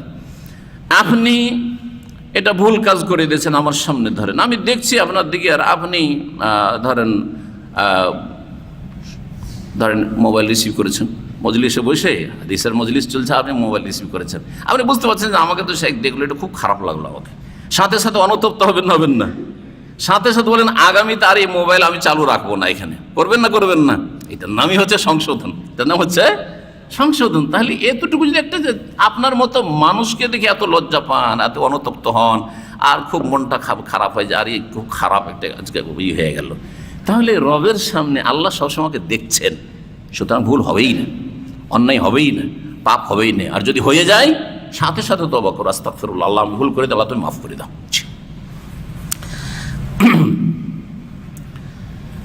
তারপরে বলছেন মাতাসাত, ওই লোক জিজ্ঞাসাকারী, কিয়ামত কখন হবে? কালামাল মাসুল আনহাবি আলামিনা সাইল, জিজ্ঞাসা যাকে করা হয়েছে তিনি জিজ্ঞাসাকারীর চাইতে বেশি জানেন না। তার মানে যেই লোক জিজ্ঞাসা করছে জিবরাইল, তার চাইতে বেশি রাসূলুল্লাহ জানছেন না। সবচাইতে শ্রেষ্ঠ ফেরেশতা আর সবচাইতে শ্রেষ্ঠ রাসূল, দুইজনই জানছেন না। তাহলে আমরা কি করে জানবো? তাহলে আমাদের দেশের কিছু আলেম সমাজ যে বলছে 2019 ইমাম মেহেদি চলে আসবে, গেল 2019 মেহেদি এলো না। কিছু লোকেরা জানেন মেহেদি নিয়ে খুব তাদের কৌতূহল, কেন? এরা হচ্ছে অলস, এরা হচ্ছে ওয়াকেজ, ফালতু লোক। এরা মনে করে যে আমাদের কিছু করা লাগবে না, সব ইমাম মেহেদির ওপর ইক্তেদায় তো বেহাজাল ইমাম, আমাদের কিছু করণীয় নেই। ইমাম মেহেদি আসলে সারা দুনিয়া ঠিক করে দিবে, আর আমরা আয়েশা আরামে খাবো, আর সারা দুনিয়াতে ইসলাম কায়েম করে নেব। না আমার কোরবানি দেওয়া লাগবে, না আমার মেহনত করা লাগবে, আমি নাকে তেল দিয়ে ঘুমাবো আর হারাম হালাল সব খাবো, পাপ করব, ইমাম মেহেদি এসে সারা দুনিয়াকে ঠিক করে দিবে। এটা চলবে? নবী সাল্লাল্লাহু আলাইহি ওয়াসাল্লাম আশা করে বসেছেন না? বদর ওহদ করেছেন, কষ্ট করেছেন, সফর করেছেন, কত ঝুঁকি নিয়েছেন, কত বালা মুসিবত সহ্য করেছেন। এত সহজ নয় যে আপনি ইমাম মেহেদির আশা করে বসে, খবরদার নয়। ইমাম মেহেদির দিকে মানুষ ধান্দাই করবে না, যখন আসার আসবে। কিন্তু কথা হচ্ছে ইমাম মেহেদির আশাতে বসে থাকবো আর আমার দায়িত্ব পালন করব না, এটা ভালো মুসলিমের পরিচয় নাই। ভালো মুসলিমের পরিচয় হচ্ছে আমার কাজ আমি করে যাব, আল্লাহর কাজ আল্লাহ করবে। আল্লাহ কখন ইমাম মেহেদিকে পাঠাবে না, তাকে দিয়ে তাজদীদ আর সংস্কার করবেন, সেটা আল্লাহর কাজ। কিন্তু আমার কাজ, আমার যতটা ক্ষমতা আছে আমি করবো, এটা করে যেতে হয় আপনাকে। জি। যখন বললেন যে না কিয়ামত সম্পর্কে তো তোমার চাইতে বেশি আমি জানি না, সাউখবিরু কান আশরাতিহা, তাহলে তার আলামতগুলি, লক্ষণগুলি সম্পর্কে আপনাকে জানিয়ে দেব বা তোমাকে জানিয়ে দেব। একটি হচ্ছে ইজা ওয়ালাদাতিল আমাতু রাব্বাতাহা, যখন দাসী তার মনিবকে, মালিককে ভূমিষ্ঠ করবে। দাসী যখন মনিবকে কি করবে? জন্ম দেবে বা ভূমিষ্ঠ করবে। যে দাসী পেট থেকে তার মালিক পয়দা হচ্ছে, মালিক জন্ম নিচ্ছে, কেমন কথা? জি হ্যাঁ, বিভিন্ন অর্থ করা হয়েছে। একটি হচ্ছে যে মাকে কিয়ামতের কাছাকাছি সময়ে মায়ের সাথে দাসীর মতো পাপীরা আচরণ করবে, খারাপ ছেলে মেয়েরা বদ আচরণ করবে মায়ের সাথে, এমন যে মাকে বাপকে দাস দাসীর মতো মনে করবে। জি, করছে না অনেকে? কাজের ছেলে মেয়েদের সাথে যে খারাপ আচরণ করে, সে বুড়ি মা, তাকে একাই জুদা করে দিয়েছে, আলাদা হয়ে গেছে স্ত্রী, খেতে দেয় না তাকে। অথবা সাথে রাখলে স্ত্রী শুয়ে থাকে আর ওই বুড়ি মাকে কাজ করায়। আমার কাছে বউ খবর আছে, বড় বড় পয়সাওয়ালা পরিবারে বউ, অনেক শিক্ষিতা, সে কাজ কাম করবে না, বিয়ে দিয়ে নিয়ে এসে ছেলের। সুতরাং ওই বুড়ি মানুষ বেচারা সকালে নাস্তা তৈরি করছে, খাবার তৈরি করছে, সব কিছু করছে, ঝাড়ু দিচ্ছে, এই করছে, আর এই স্ত্রী বসে আছে, আমোদ ফুর্তি করছে, টিভি নিয়ে বসে আছে। আজকাল টিভিরও দরকার নেই, আজকাল মোবাইল নিয়ে বসে আছে। কিয়ামতের লক্ষণ এইটি, দাসীর মতো আচরণ। এটা সবচেয়ে ভালো তাফসীর এই বা ব্যাখ্যা এই অংশটুকুর। দ্বিতীয় অংশ হচ্ছে যে বাস্তবেই হবে, বাস্তবেই দাসী তার মনিবকে কি করবে, জন্ম দেবে। কেমন করে? এত যুদ্ধ হবে, এত মারামারি হবে, আর এত মানুষ ঘর বাড়ি থেকে দেশ থেকে উচ্ছেদ হবে যে কেউ কারো সাথে পরিচয় রাখবে না, কে কোথা থেকে কোন জায়গায় চলে গেল, অপরিচিত হয়ে গেল। যার পেট থেকে জন্মেছিল ভাগ্যচক্রে, তার সাথে কোথাও দেখা সাক্ষাৎ হয়ে গেল আর তাকে বিয়ে করে ফেললো। এরকম ঘটনা ঘটবে। যখন মানুষ খুব বেশি হতাহত হবে তখন এইরকমই তো মানুষ ছিন্ন ভিন্ন হয়ে যাবে। আত্মীয় স্বজন কোথায় বাপ গেছে, কোথায় মা গেছে, কোথায় ছেলে মেয়ে গেছে, কেউ কারো খোঁজ খবর রাখে না। আল্লাহু আকবার। আল্লাহ যেন আমাদের হেফাজত করেন। আর এই রকমের ফিতনার আগে যেন আল্লাহ আমাদের দুনিয়া থেকে নিয়ে নেন। আল্লাহ যেন আমাদের হেফাজত করেন। জি, এই যে মিল্ক ব্যাংক তৈরি হচ্ছে, এই মাসলা আসার পরে আমি এই হাদিসটাকে মিল্ক ব্যাংকের উপর ফিট করেছি। মিল্ক ব্যাংকে কি হচ্ছে? যার দুধ ওখানে ব্যাংকে জমা করেছে যে মহিলা, সেই মহিলার ওইখান থেকে দুধ পান করলো কোনো বাচ্চা, আর বাচ্চা দুধ পান করার কোনো এক সময় ভাগ্যচক্রে ওই মহিলা হয়তো বিধবা হয়েছে বা তালাক প্রাপ্ত হয়েছে, ওকে বিয়ে করে ফেললো। হতে পারে না? পারে না? তাহলে দুধ মাকে বিয়ে করলো না? করলো না। দুধ মাকে বিয়ে করলো স্ত্রী, স্ত্রী তার অধীনে, অধীনে মানে দাসীর মতো তার আচরণ। তাহলে যেন সে ভূমিষ্ঠ করলো, মানে দুধ স্তন্য দান করলো, দুধ পান করাইলো কাকে? তার মনিব কি, মালিক। হারাম। সুতরাং মিল ব্যাংক হচ্ছে হারাম, কোনো মুসলিমের জন্য জায়েজ নয়। যদি সরকার আলহামদুলিল্লাহ সরকার নাকি বন্ধ করেছে, কিন্তু যদি সরকার পারমিশন দেয় তবুও কোনো মুসলিমের জন্য জায়েজ নয়। না কোনো পুরুষের জন্য জায়েজ যে অনুমতি দিবে তার অধীনে যেসব মহিলারা রয়েছে তাদেরকে এখানে মিল্ক ব্যাংকে দুধ দেওয়ার জন্য, আর না কোনো মহিলা কোন মুসলিমের অমরের জন্য জায়েজ। আল্লাহ যেন আমাদের হেফাজত করেন। জি, দুধ ভাই বোন, বোনের সাথে বিয়ে হয়ে যাবে। দুধ পান করেছে যেই মহিলা ওখানে দুধ জমা করেছে ব্যাংকে, ওর ছেলে মেয়েদের সাথে বিয়ে হয়ে গেছে। হ্যাঁ, ওর ভাইয়ের সাথে বিয়ে হয়ে গেছে, দুধ মামার সাথে, দুধ চাচার সাথে, দুধ বাপের সাথে, দুধ ভাইয়ের সাথে, বোনের সাথে বিয়ে হবে না? হবে না? এভাবে হারাম কাজ এটা। যেমন আপন ভাই বোনকে বিয়ে করা হারাম, আপন ছেলে মেয়েকে বিয়ে করা হারাম, তেমন দুধ ভাই বোন, দুধ বাবা, দুধ বাপ, দুধ ছেলে, দুধ মামা, দুধ চাচা, এদেরকে বিয়ে করা হারাম। জি, নবী সাল্লাল্লাহু আলাইহি ওয়াসাল্লাম হাদিস। জি, তো একটু এগিয়ে আসেন, জায়গা কম। আর একটি লক্ষণ হচ্ছে ওয়াইজা তাতাওয়ালা রুআতুল ইবলিল বহম, যখন কালো উটের রাখালরা গর্ব করবে, ফিল বুনিয়ান, দালান কোঠানি, পাকা ঘর, বড় বড় টাওয়ার তৈরি করবে, 50 তলা, 100 তলা, 160 তলা, প্রতিযোগিতা চলছে। আরে এতদিন পর্যন্ত শুনেছিলাম যে 100 তলা আছে, এখন 160 তলা তৈরি হচ্ছে। যারা তৈরি করেছে তারা 30 বছর 40 বছর আগে বকরি চড়াইতো, উট চড়াইতো। কিয়ামতের এই লক্ষণ এসেছে না আসেনি?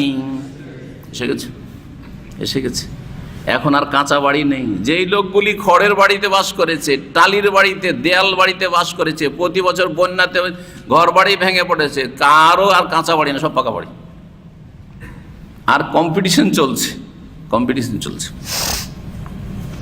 ফি খামসিন, এই কিয়ামতের বিষয়টি 5টি ইলমে গায়বের অন্তর্ভুক্ত, বা এই গায়বের যে মৌলিক চাবিকাঠি, মাফাতুল গায়বের অন্তর্ভুক্ত, লা ইয়ালামুহুন্না ইল্লাল্লাহ, যেগুলি আল্লাহ ছাড়া কেউ জানে না। সুম্মা তাআলা নবী সাল্লাল্লাহু আলাইহি ওয়াসাল্লাম, তারপর নবী সাল্লাল্লাহু আলাইহি ওয়াসাল্লাম তেলাওয়াত করলেন এই সূরা লোকমানের আয়াত নম্বর 34। তাতে রয়েছে ইন্নাল্লাহা ইনদাহু ইলমুস সাআহ ওয়া ইউনাজ্জিলুল গায়স ওয়া ইয়ালামু মা ফিল আরহাম ওয়া মা তাদরি নাফসুন মাযা তাকসিবু গাদা ওয়া মা তাদরি নাফসুন বিআইয়ি আরদিন তামুত। নবী সাল্লাল্লাহু বলছেন মাফাতিহুল গায়বি খামসুন, মৌলিক গায়েব হচ্ছে 5টি। গায়েব তো অনেক আছে, কিন্তু গায়েবের মৌলিক বিষয়গুলি যেগুলি চাবিকাঠি এখানে বলা হয়েছে সেগুলি 5টি। লা ইয়ালামুহুন্না ইল্লাল্লাহ, আল্লাহ ছাড়া কেউ জানে না।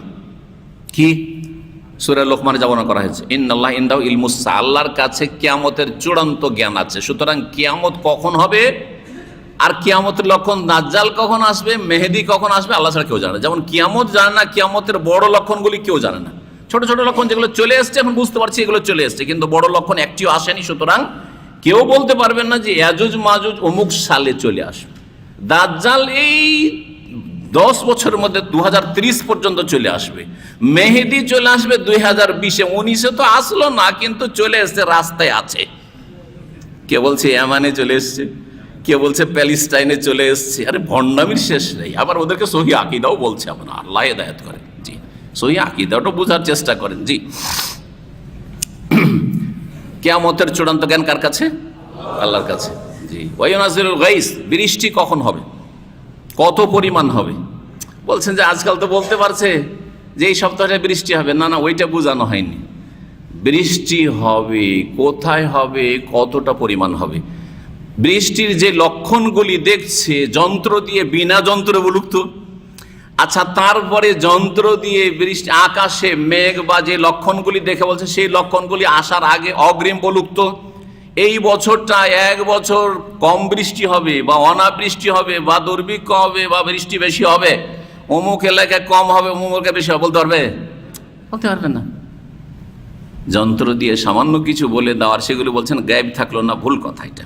জি, 2 নম্বর তাহলে বৃষ্টি সম্পর্কে মাহফিল আরহাম, আর জরায়ুতে কি আছে, মাতৃগর্ভে কি আছে বলুক তো। ও আজকাল তো আল্ট্রাসাউন্ড করে বলে দিচ্ছে। আরে ভাই, যখন হয়ে গেছে আপনার চোখে দেখছে না, কিন্তু ওর যন্ত্র দিয়েও দেখতে পাচ্ছে, তো ওটা গায়েব কোথায় থাকলো? দৃশ্য। আমার কাছে অদৃশ্য কেন? পেটের ভিতরে রেহেমে আছে, কিন্তু যখন যন্ত্র লাগাচ্ছে, হ্যাঁ, তখন তার জন্য সেটা গায়েব না, অদৃশ্য না, দৃশ্য। তখন দেখতে পাচ্ছে ও, হ্যাঁ, যন্ত্র দিয়ে। তুই এর নাম না। তারপরে বলুক তো, একটা 10 বছর 12 বছর অবিবাহিতা মেয়ে সম্পর্কে যখন বিবাহ হতে যাচ্ছে, হ্যাঁ, এই মহিলার যে বিবাহ আজকে হলো, এর 10টা বাচ্চা হবে, আর সেগুলি সিজার হবে না, নর্মাল ডেলিভারি হবে, বলুক তো দেখি। কথা বোঝা গেছে? বলতে পারবে? সুস্থ হবে, পঙ্গু হবে না, ইত্যাদি ইত্যাদি, বলুক তো দেখি। শিক্ষিত হবে, অশিক্ষিত হবে, তারা আলেম হবে, সব হাফেজে কোরআন হবে, তারা সব ডাক্তার আর ইঞ্জিনিয়ার হবে, বলতে পারবে? বলতে পারবে না। তাহলে এইসব সামান্য কিছু বলে দেওয়া, সেটা অদৃশ্য না, গায়েব না, সে দেখতে পাচ্ছে, আমি দেখতে পাচ্ছি না, সে দেখতে পাচ্ছে। যে আর কি, অমা তাদরি নাফসুন মাজা তাকসিবু গাদ, কোনো মানুষ জানে না যে আগামীকালকে কি হবে। আল্লাহ, 1 মিনিট পরে কি হবে তা জানেন না। জানেন? আপনারা কেউ কল্পনা করেছেন যে দাম্মামে রুজি হবে? দাম্মামে আসার জন্য আমি কোনোদিন দোয়াও করিনি। আমার কথা, নিজের কথা বলছি। আমি শুধু দোয়া করতাম যে আল্লাহ যদি নিয়ে যাও তো মক্কা মদিনা নিয়ে যাও। কিন্তু দাম্মামে 22 বছর হয়ে গেল। কল্পনা করিনি যে আমার সব কিছু জীবনের এত দীর্ঘ সময় আমার কোনো জায়গায় কাটেনি। মাদ্রাসায়, কোনো মাদ্রাসায় ম্যাক্সিমাম থেকেছি 4 বছর, 2 বছর, কোনো জায়গায় 1 বছর, মদিনায় 4 বছর, এইভাবে। এমনকি আমার গ্রামে যেখানে জন্মস্থান, ওই 10 বছর বয়স হয়েছে বিদেশে পাঠিয়ে দিয়েছে, তাহলে ওইখানেও 10 বছর বেশি থাকি। যখন এসছি মাঝে মধ্যে ছুটিতে এসছি, 10 দিন 20 দিন, 1 মাস ছুটিতে এসছি, বাস। সুবহানাল্লাহ, কল্পনার বাইরে যে কাকে কোথায় আল্লাহ রুজি দেবেন, আর কার কোথায় হায়াত, কার কোথায় মৌত, হ্যাঁ, কতদিন কে থাকবে, আগামীকালকে কি করবে। আচ্ছা, কাজটা আপনার কি, কোন ময়দানে থাকবেন তাও জানেন না। আমি জানতাম না যে আমাকে দিয়ে আল্লাহ দাওয়াতি কাজ নেবেন, আর আমার এটাতে ইন্টারেস্ট ছিল না। আমার সারা জীবন ইন্টারেস্ট ছিল শিক্ষকতায়, যে আমি একজন ভালো শিক্ষক হব। কিন্তু আল্লাহ শিক্ষকতা 7 বছর 8 বছর করেছে, ওখান থেকে টেনে নিয়ে এসে দাওয়াতি ময়দানে ঢুকিয়ে দিয়েছে, তোকে এই কাজ করতেই হবে। আমি জানি না। কথা বোঝা গেছে? দাওয়াতি কাজে মানুষের যে উপকার হবে, ওটাও আমি জানতাম না, ওটাও জানতাম না। সব আল্লাহর হাতে। সুবহানাল্লাহ, মাজা তাকসিবু গাদ, আগামীকালকে কি হবে তোমার, সুস্থ না অসুস্থ, ভালো না মন্দ, হ্যাঁ, ধনী না গরিব, দুঃখে থাকবে না সুখে থাকবে না, জুলমের শিকার হবে, আল্লাহ যেন আমাদের হেফাজত করেন। ওমা তাদরি নাফসুন বিআইয়ি আরদিন তামুত, আর কোন মানুষ জানে না 5 নম্বরে যে কোন জমিনে মরণ হবে। আল্লাহু আকবার, কেউ জানে না যে এই সময় লোকটা মরে যাবে। গল্প করতে করতে আসছি, কত সুখ দুঃখের গল্প হচ্ছে আর কত পরামর্শ হচ্ছে, হঠাৎ করে মারা গেল লোক, যেইভাবে হোক না কেন মারা গেল, কল্পনার বাইরে মানুষ। এই 5টি হচ্ছে গায়বের মৌলিক বিষয়। জি, সুম্মা আদবারা, তারপরে ওই লোকটি চলে গেল। ফাকালা, নবী সাল্লাল্লাহু আলাইহি ওয়াসাল্লাম বলছে, রুদ্দুহু, ফিরিয়ে নিস। এই, ওই লোকটিকে ডাকো তো। আর ডাকবে কোথায়? দৌড় দিয়ে যাচ্ছে তো দেখছি যে সে বাতাসে মিশে গেছে, আর নাই, নিশ্চিহ্ন হয়ে গেছে। মানুষ থাকলে তো ধরতে পাবে, দেখতে পাবে, খুঁজেই পাই না লোক। সাহাবীরা এসে বলেন, ইয়া রাসূলুল্লাহ, আর তো কোনো লোকটা হঠাৎ করে কোথায় গায়েব হয়ে গেল, দেখতেই পাই না। ফাকালা, তখন বললেন যে এটা কে জানো? আতাদরুনা মান হাযা বা মানিস সাইল, এই লোক কে ছিল জানো? আল্লাহু ওয়া রাসূলু আলাম, আমরা কি জানি? হাযা জিবরিল, এটা জিবরাইল ছিল। আতাকুম, তোমাদের কাছে এসেছিল। ইউআল্লিমুকুম দীনাকুম, তোমাদের দ্বীন শিখাবার জন্য। নবী সাল্লাল্লাহু আলাইহি ওয়াসাল্লাম জানছিলেন, পরীক্ষা করার জন্য বলেন যে লোকটাকে ফিরিয়ে নিয়ে এসো। আর কোনো কাজও ছিল না, যাবে খুঁজে পাবে না লোকটাকে। জি, বলছেন কাল আবু আব্দুল্লাহ, ইমাম বুখারী রাহিমাহুল্লাহর কুনিয়াত হচ্ছে আবু আব্দুল্লাহ। তিনি বলছেন জালা যালিকা কুল্লাহু মিনাল ঈমান, এই সবগুলিকে ঈমানের অন্তর্ভুক্ত করলেন। এগুলো দিন, আর দিন হচ্ছে ইসলাম, দিন হচ্ছে ঈমান। তিনটি বিষয়, দিন, ঈমান, ইসলাম, তিনটির ভাব অর্থ হচ্ছে একই। এই লোকটি দিনদার মানে সে মুমিন মুসলিম, এই লোকটি মুমিন মানে সে মুসলিম, হ্যাঁ সঠিক দিনের অনুসারী। এই লোকটি মুমিন মানে মুসলিম, মুসলিম মানে হচ্ছে মুমিন। জি, ভাব অর্থ একই, যদিও শাব্দিক অর্থে পার্থক্য আছে। কি পার্থক্য আছে? ইসলামের সম্পর্ক বাহ্যিক আমলগুলির সাথে, আর ঈমানের সম্পর্ক হচ্ছে এই হৃদয়ের আভ্যন্তরীণ আমলের সাথে, হ্যাঁ। আর ইহসান হচ্ছে এই আভ্যন্তরীণ আমলের উন্নত স্তর, উন্নত স্তর। আল্লাহ যেন আমাদেরকে ইহসান প্রতিষ্ঠার তৌফিক দান করেন। জি,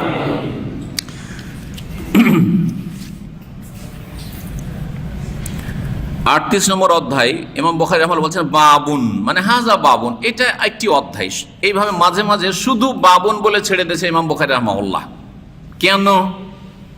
হাদিসটাই অতিরিক্ত কিছু বিষয় বর্ণিত হয়েছে, কিন্তু এর সম্পর্ক আগের অধ্যায়ের সাথে এইভাবেই তিনি সাদা রেখে দিয়েছেন, কিছু বলেননি। জি, আর যারা দেখেছেন পরবর্তীকালে যে পাণ্ডুলিপিতে শুধু বাবন লেখা আছে, তো বাবন লিখে তারাও রেখে দিয়েছেন। তো এইভাবে আমাদের কাছে চলে এসছে। তো এর উদ্দেশ্য হচ্ছে এই অধ্যায়টির সম্পর্ক আগের অধ্যায়ের সাথে। আগের অধ্যায়ে কি আলোচনা ছিল? ঈমান সম্পর্কে, ইসলাম সম্পর্কে, আর ইহসান সম্পর্কে, দিন সম্পর্কে, ওরই সাথে সম্পর্কিত। জি, চলেন। আব্দুল্লাহ বিন আব্বাস রাদিয়াল্লাহু তাআলা আনহুমা থেকে বর্ণিত, তিনি বলছেন যে আখবারনি আবু সুফিয়ান রাদিয়াল্লাহু তাআলা আনহু আমাকে জানিয়েছেন যে আন্না হেরাকলা কালা, হেরাকল যে রোমের রাজা, তিনি বলেছিলেন বা সে বলেছিল সালতুকা, লম্বা ঘটনা, কিন্তু এর আগে কিন্তু ওহির পর্বে পড়া হয়েছে না, হয় নাই? জি হ্যাঁ, জি। যখন রাসূলুল্লাহ সাল্লাল্লাহু আলাইহি ওয়াসাল্লাম চিঠি লিখলেন ইসলামের দাওয়াত দিয়ে রোমের রাজাকে, পারস্যের রাজা, বিভিন্ন দেশের রাজাদেরকে চিঠি লিখেছিলেন। চিঠি যখন গেল, খুব শ্রদ্ধা ভরে সেই চিঠিকে নিল, আদরের সাথে, ভালোবাসা ভক্তির সাথে, আর চাইলো যে ইসলাম কবুল করে নেবে। কিন্তু যখন জনগণকে দেখলো যে এরা তো বড়ই কট্টর হয়ে আছে, এদেরকে তো মানাইতে পারবো না, বরং এদের অবস্থা দেখে মনে হচ্ছে এক্ষুনি আমাকে খুন করে দিবে, তখন রাজত্বের ভালোবাসা প্রাধান্য পেয়ে গেল। ক্ষমতার ভালোবাসা, ক্ষমতা মানুষকে ধ্বংস করে, অধিকাংশ লোককে। এই ক্ষমতার ভালোবাসা আসক্তিতে সে বললো যে আরে থামো থামো থামো, হইচই কেন করছো? আরে তোমাদের পরীক্ষা করছিলাম যে তোমাদের কাছে যেই সেই লোক এসে একটা কথা বলবে আর তোমরা ধর্ম পরিবর্তন করে দিবে নাকি না তোমরা ধর্মের ওপর শক্ত আছো। একটু তোমাদের ইন্টারভিউ নিলাম, পরীক্ষা করলাম, দেখতে পেলাম যে তোমরা খ্রিস্টান ধর্মে পাক্কা হয়ে আছো। ঠিক ঠিক করে দিল একবার। তারপরে সে গোমরাহ হয়ে থেকে গেল। অন্তরে বিশ্বাস ছিল কি ছিল না? এই বিশ্বাস তাকে মুসলিম বানায়নি। তাহলে ঈমান মানে শুধু বিশ্বাস না, বিশ্বাস প্লাস কি করতে হবে? স্বীকৃতি দিতে হবে আনুগত্যের সাথে। মেনে নিলাম, সামেনা ওয়া আতানা, শুনলাম, মেনে নিলাম, অন্তর থেকে বিশ্বাস করে স্বীকৃতি দান করলাম, তাহলে ঈমান হবে। তো ওই হাদিসটার একটা অংশ হচ্ছে একটা প্রশ্ন। কি ছিল প্রশ্ন? এই রাজা জিজ্ঞাসা ছিল যে হাল ইয়াজিদুন আম ইয়ানকুসুন, মুসলিমদের সংখ্যা বাড়ছে না কমছে? মুহাম্মদ সাল্লাল্লাহু আলাইহি ওয়াসাল্লাম যে তোমাদেরকে ইসলামের কথা বলছে, তখন পর্যন্ত আবু সুফিয়ান কিন্তু মুসলমান হয়নি, কুফরি অবস্থায়। তো আবু সুফিয়ানের অন্তরে বিদ্বেষ ছিল, উল্টো পাল্টা কিছু মন্তব্য করার চেষ্টা করেছে, কিন্তু পারেনি। কারণ আরবরা কাফের মুশরিক হইল মিথ্যা বলাকে বড় আইব, দোষের কথা মনে করে। আরে মিথ্যা বলবো, মানুষে বলবে যে লোকটা মিথ্যুক, গোটা দেশে চর্চা হয়ে যাবে, মিথ্যা বলা যাবে না। ফাজামতা, তখন তুমি ধারণা রাখলে বা তুমি বললে যে আন্নাহুম ইয়াজিদুন, মুসলিমদের সংখ্যা বাড়ছে। যদি এটাই হয়, ওয়াকাযালিকাল ঈমান, ঈমানটা কিন্তু এরকমই জিনিস, হাত্তা ইয়াতিমা, যতক্ষণ পর্যন্ত পূর্ণতা লাভ না করবে। ঈমান এমন এক জিনিস, মানুষের যদি বিশ্বাস হয়ে যায় তাহলে বাড়তেই থাকবে, বাড়তে থাকবে, ঈমানও বাড়তে থাকবে, আর মুমিন মুসলিমের সংখ্যাও বাড়তে থাকবে। এটা হচ্ছে হকের পরিচয়। দ্বীন ইসলাম যে দ্বীনে হক, হুয়াল্লাযী আরসালা রাসূলাহু বিল হুদা ওয়া দীনিল হক, সত্য দিন, আল্লাহ প্রদত্ত দিন, এবং এই দিনে ইসলাম কিয়ামত পর্যন্ত থাকবে। সারা দুনিয়ার কোনো বাতিল শক্তি সেই ইসলামকে মুছে দিতে পারবে না। এর বাস্তব প্রমাণ হচ্ছে ইয়াজিদ। এত যে জুলুম অত্যাচার, আর যারা নিউ মুসলিম হচ্ছে ভালো করে বুঝতে পারছে যে আমি কিন্তু দুর্বলই হইলাম, ইসলাম কবুল করলে মেলা জায়গায় মার খেতে হইতে পারে, ক্ষতিগ্রস্ত হতে পারে, ঝুঁকি নিতে হইতে পারে, ধন সম্পদ থেকে উচ্ছেদ, পরিবার থেকে উচ্ছেদ, এলাকা থেকে উচ্ছেদ, তারপরেও অন্তরে ঢুকে গেছে ছাড়বো না, আমার জান্নাত তাই হচ্ছে বড়, দুনিয়ার দরকার নেই। কথা ঠিক না? জি হ্যাঁ, এইরকম অবস্থা। জি, তো বলছেন এটা কিসের প্রমাণ? যে ইসলাম হচ্ছে সত্য আর অন্য পথ মত হচ্ছে বাতিল। যালিকা আল হক ওয়া আন্না মা ইয়াদুনা মিন দুনিহি আল বাতিল। জি, তুমি বললে যে হ্যাঁ বাড়তি আছে, ইমানটা এরকমই যতক্ষণ পর্যন্ত পূর্ণতা লাভ না। ওয়াসআলতুকা, তোমাকে আর একটা কথা জিজ্ঞাসা করেছে, হাল ইয়ারতাদু আহাদুন সাখতাতান লিদীনিহি বাদা ইয়াদখুলা ফীহি, ইসলামে প্রবেশ করার পরে কি অসন্তুষ্ট হয়ে মুরতাদ হচ্ছে কি ইসলাম থেকে ফিরে যাচ্ছে? তো তুমি বললে যে না না, কেউ ফিরে না, যে একবার ইসলামে ঢুকছে ও পাগল হয়ে যাচ্ছে একবারে। ওয়াকাযালিকা আল ঈমান, ঈমানটা ঠিক এইরকমই, হিনা তুখালিতু বাশাশাতুল কুলুবা, যখন ঈমানের সতেজতা মানুষের হৃদয়ে হৃদয়ে প্রবেশ করে। ঈমানের মধ্যে তাহলে একটা কি আছে? সতেজতা আছে, সক্রিয়তা আছে। এটা যখন মানুষের অন্তরে ঢুকে পড়ে তখন ওটাকে বের করে নেওয়া সম্ভব না, মেরে ফেলে দেওয়া সম্ভব, কিন্তু ঈমান কেড়ে নেওয়া সম্ভব নয়। কেউ যদি চাপের মুখে বা লোভে পড়ে ঈমান ইসলাম পরিত্যাগ করে দুনিয়ার গরজে, তাহলে জানতে হবে যে তার ভিতরে ঈমান ভালো করে ঢুকেনি, ঈমান সম্পর্কে এলেমও নেই, আর ঈমান তার ভিতরে ঢুকেনি জন্মসূত্রে সে মুসলিম। অধিকাংশ যেগুলো মুরতাদ হচ্ছে বিভিন্ন দেশে বা পশ্চিমা দেশে বিশেষ করে, সেগুলি অলরেডি আগে, অনেক আগে ইসলাম থেকে বেরিয়ে গেছে, বরং ইসলামের মধ্যে ঢুকেই নি। ও ঢুকবে তাইলে তো বের হবে। কাকে মুরতাদ বলে? যে ঢুকেছে, ও জন্মসূত্রে মুসলিম, কিন্তু 15 বছর বয়সে যে ওকে ঢুকতে হবে, ঢুকেই নি, ইসলাম শিখেইনি, জানেই না, কিছুই না। তাহলে কি করে বলবে যে এই লোকগুলি মুরতাদ হয়ে গেছে? ও তো মুরতাদ, ও আগে থেকে বেরিয়ে আছে। শুধু নাবালক অবস্থাতে জন্মসূত্রে সে মুসলিম ছিল, ফিতরাতি মুসলিম, মানে প্রাকৃতিক, যেটাকে মুসলিম বলা হয়েছে হাদিসে। জি, লা ইয়াসখাতু আহাদুন, কেউ অসন্তুষ্ট হয়ে ফিরবে না যখন ঈমান ঢুকে যাবে। তাহলে এই হাদিস নিয়ে এসে ইমাম বুখারী রাহিমাহুল্লাহ যে কথা বোঝাতে চাইলেন যে ইসলাম, ঈমানটা এমন জিনিস যেটা বাড়ে। কি হয়? একই লোকের মধ্যে বাড়ে, আর যেটা বাড়ে মানে মাঝে মাঝে কমে। আর তারপরে মুমিন মুসলিমদের সংখ্যা বাড়বে, তাহলে ঈমান কমে বাড়ে, ঈমান কমে এবং বাড়ে, সবসময় একই রকম থাকে না। জি, একজন লোক যখন প্রথম প্রথম হেদায়েত হয় তখনকার ঈমান আর হেদায়েত হয়ে কয়েক বছর হয়ে গেছে, দুই মানে পার্থক্য নেই?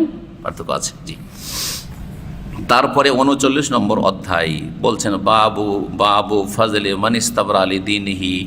এই অধ্যায় হচ্ছে ওই সব লোকের ফজিলত বা মহত্ব সম্পর্কে যারা দিনের হেফাজত করলো, দিনের কি করলো? সংরক্ষণ করলো বা হেফাজত করলো, সুরক্ষা করলো। নোমান বিন বশীর রাদিয়াল্লাহু তাআলা থেকে বর্ণিত হাদিস নম্বর 52, ইয়াকুল, তিনি বলছেন সামিয়তু রাসূলুল্লাহ সাল্লাল্লাহু আলাইহি ওয়াসাল্লাম ইয়াকুল, রাসূলুল্লাহ সাল্লাল্লাহু আলাইহি ওয়াসাল্লাম বলতে শুনেছি, আল হালাল বাইয়িন, হালাল হচ্ছে স্পষ্ট, আর হারাম বাইয়িন, হারাম হচ্ছে স্পষ্ট, হালাল হারাম স্পষ্ট। অবাইনাহুমা মুশাব্বাহাত বা মুশতাবিহাত, দুই রকম হাদিস রয়েছে। আর এর মাঝামাঝি কিছু অস্পষ্ট জিনিস আছে। হালাল ব্যবসা, হারাম হচ্ছে সুদ, তাই না? এইভাবে হালাল হারাম স্পষ্ট। গরুর গোস্ত হালাল, শুকুর কুকুরের গোস্ত হারাম, স্পষ্ট না?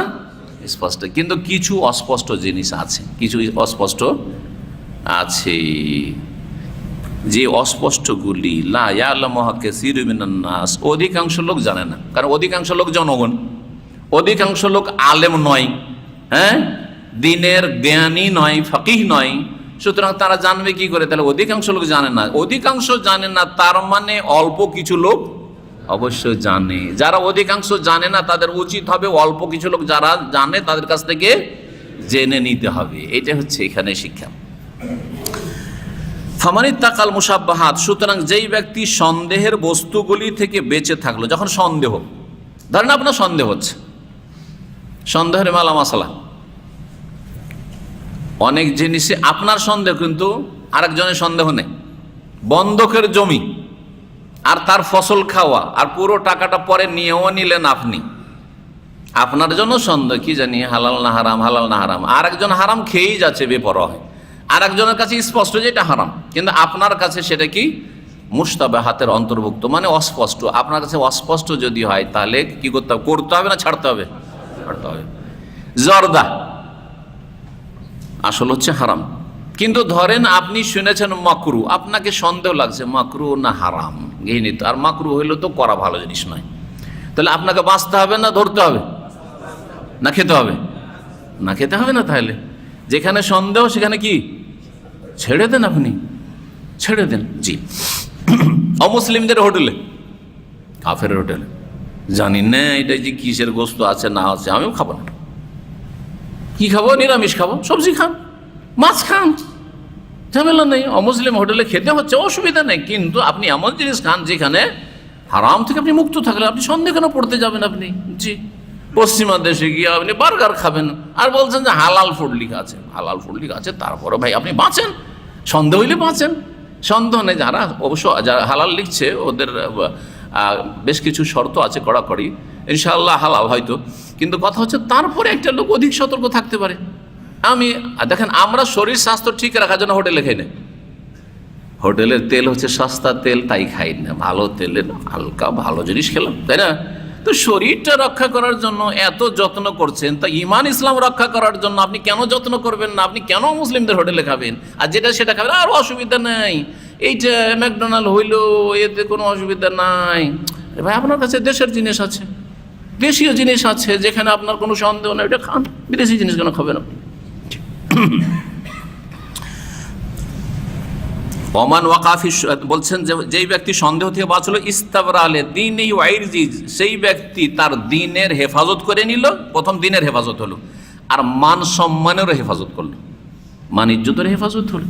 কেউ বলতে পারবেন আরে আরে জানেন এই লোক যায় ইউরোপে যায় আর ওখানে গিয়ে ওই এদের হোটেলে গোশত খায়, বলতে পারবেন না, আপনার কোনো মন্তব্য করতে পারবে না। জি, যদিও আহলে কিতাব জবাই করা খাওয়া যায়, কিন্তু আপনাকে নিশ্চিত দিতে হবে যে আহলে কিতাব কি জবাই করছে না কি জবাই করছে, যথাসাধ্য সন্দেহ থেকে বেঁচে থাকবে। এক কথায় ওমান ওয়াকাফি শুবহাত, আর যে সন্দেহ পড়লো কারাই ওয়াকাফিল হারাম, অন্য হাদিসে রয়েছে সে হারামে লিপ্ত হইল। সন্দেহ যাও মানে বর্ডার আছেন, তো যে কোনো সময় হারামে লিপ্ত হইতে পারেন, কারণ এইখানে কাছে কিন্তু হারাম আছে, এইখানেই কাছেই হারাম আছে। জি, আজকালকার অনেক ব্যবসা বাণিজ্য যাতে সুদের সন্দেহ আছে, যখন বা সুদের সম্ভাবনা আছে, আপনি বেঁচে থাকেন, আপনার টাকা বাড়িতে রাখেন, আপনার ব্যাংকে রাখার দরকার কি? যেখানে সুদের সন্দেহ আছে, সুদী ব্যাংকে অবশ্যই নিশ্চিত সুদ আছে, কিন্তু যেগুলো সুদী ব্যাংক না, ইসলামী ব্যাংকও বলা হচ্ছে, তাতেও যেখানে সুদের সন্দেহ আছে আমি ওখানে টাকা বেশি করে রাখবো না শখ করে, যেখানে আমি আলহামদুলিল্লাহ বিকল্প ব্যবস্থা আছে বা আমি সুরক্ষিত করে অন্য জায়গায় রাখতে পারবো, আমি জমি জায়গায় অন্য কিছু কিনে রাখতে পারবো। জি, এইভাবে আর কি। কারাইন, এটার উদাহরণ হচ্ছে একজন রাখালের মতো, ইয়া রাহাউলাল হেমা, সে সুরক্ষিত সরকারি জমির পাশে, হেমা বলা হয় সরকারি সুরক্ষিত জমি। আগের যুগে করতো কি, বড় বড় যারা নেতা মাথা ছিল, তারা একটা এলাকা বা রাজা বাদশারা ছিল, একটা এলাকা কি করতো তাদের জন্য, তারা সংরক্ষণ করে রাখতো যে এটা হচ্ছে সরকারি এলাকা, এখানে জনগণের বকরি ছাগল উট চড়তে পারবে না, এখানে চড়তে পারবে না। আপনি করছেন কি, ওই যে সরকারি এলাকা, যে সংরক্ষিত এলাকা আছে বা সুরক্ষিত এলাকা, সে এলাকার একবার আইলে গিয়ে, বর্ডারে গিয়ে আপনি বকরি ছাগল চড়াচ্ছেন অথবা উট চড়াচ্ছেন, চড়তে চড়তে দৌড় দিয়ে মুখ দিয়ে দিবে কি দিবে না, আর সরকারি সিকিউরিটি বাহিনী সেখানে নিযুক্ত আছে, তাহলে আপনার বকরি ছাগল উঠো যাবে আর আপনাকে নিয়ে গিয়ে জেলে ঢুকাবে, করবে না? ঠিক ওই রকমই যারা সন্দেহে লিপ্ত হবে তারা হারামে লিপ্ত হবে, আর হারামে যদি লিপ্ত হয়ে যায় সন্দেহতে লিপ্ত হতে গিয়ে, তাহলে জাহান্নামে নিয়ে গিয়ে ফেরেশতারা ঢুকিয়ে দিবে। জি, যেই ব্যক্তি সুরক্ষিত স্থানের চারপাশে ছাগল চড়ায় বা গবাদি পশু চড়ায়, সম্ভাবনা খুব রয়েছে যে সেখানে গিয়ে ঢুকে পড়তে পারে তার বকরি ছাগল বা গবাদি পশু। আল্লাহ শুনে রাখো, ওয়াইন্না লিকুল্লি মালিকিন হেমান, প্রত্যেক রাজার বা শাসকের সুরক্ষিত এলাকা থাকে, আর আল্লাহ রব্বুল আলামিন যিনি মালিকুস সামাওয়াতি ওয়াল, তারও সুরক্ষিত এলাকা আছে, সেটা হচ্ছে মাহারেমহু, হারামকৃত বস্তু। আল্লাহর হারামকৃত এলাকাগুলি হচ্ছে আল্লাহর সুরক্ষিত স্থান। এই এলাকায় আপনি ঢুকতে পারবেন না, হারামে আপনি প্রবেশ করতে পারবেন না আপনি। আলা, শুনে রাখো, ওয়াইন্না ফিল জাসাদে মুদগাতান, শরীরে একটি গোস্তের টুকরো রয়েছে, শরীরে একটি গোস্তের টুকরো রয়েছে, পিণ্ড রয়েছে। এজা সালোহাত, সেটা যদি ঠিক থাকে, সালোহাল জাসাদু কুল্লু, গোটা শরীরটা ঠিক থাকবে। ওয়াইজা ফাসাদাত, আর সেটা যদি নষ্ট হয়ে যায়, ফাসাদাল জাসাদু কুল্লু, গোটা শরীরটা নষ্ট হয়ে যাবে, পচে যাবে, সরে যাবে। আলা, সেই গোস্তের পিণ্ডটা কি? সেটা হচ্ছে আল কালব, হৃদয়, হার্ট। জি, মানুষের কলব, অন্তর যদি খারাপ হয়ে যায় তাহলে তার চোখ খারাপ হয়ে যাবে, জবান খারাপ হয়ে যাবে, হাত খারাপ পাপে যাবে, পা পাপে যাবে, ব্রেন বুদ্ধি পাপে যাবে। সব কিছুকে কি করে? হ্যান্ডেল করে কিসের? এ কলবে। কলব সাফ আছে, সব সাফ। দেখেন, মানুষের সাথে যদি আপনার সম্পর্ক খারাপ হয়, আগে আপনার কলব খারাপ হয়, ধর এই লোকের সাথে আমি সম্পর্ক রাখবো না, মনে এ কথা বসেছে। তারপরে তখন ওকে দেখলে মুখটা ফিরিয়ে নিচ্ছেন, হ্যাঁ, ওকে দেখলে, আর না হলে ওটাও না দেখেছে টান দিয়ে, যাতে সালামি না করতে হবে। কথা বোঝা গেছে না? ওর উপকার করবে না, অপকার করবে, ক্ষতি করার চেষ্টা করবে না। কোথা দিয়ে শুরু হয়েছে? শুরু হয়েছে অন্তর দিয়ে শুরু হয়েছে। শয়তানিটা এখান থেকে শুরু হয়েছে কিন্তু। জি, তো ওই গোস্তটা ঠিক রাখতে হবে। অন্তরকে যে ঠিক রেখেছে, ইল্লামান আতাল্লাহ বিকালবিন সালিম, সুস্থ অন্তর নিয়ে আল্লাহর কাছে যদি হাজির হইতে পারে, তাহলে সেই ব্যক্তি কামিয়াব হইতে পারবে।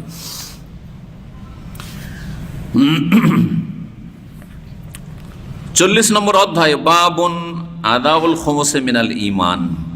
আগের অধ্যায় থেকে যে কথাটি শিখালেন ইমাম বুখারী রাহমাতুল্লাহ আলাইহি, যে ব্যক্তি দিনের হেফাজত করলো, দিনের দিন হচ্ছে ঈমান, দিন হচ্ছে ইসলাম, সুতরাং ইসলামের হেফাজত করতে হবে, ঈমানের হেফাজত করতে হবে। জি, তো তারপরে অধ্যায় বলছেন, এই অধ্যায় হচ্ছে আদাউল খুমুসে মিনাল ঈমান, গনিমতের ধন সম্পদ থেকে পঞ্চমাংশ বের করে দেওয়া, এটাও ঈমানের অন্তর্ভুক্ত।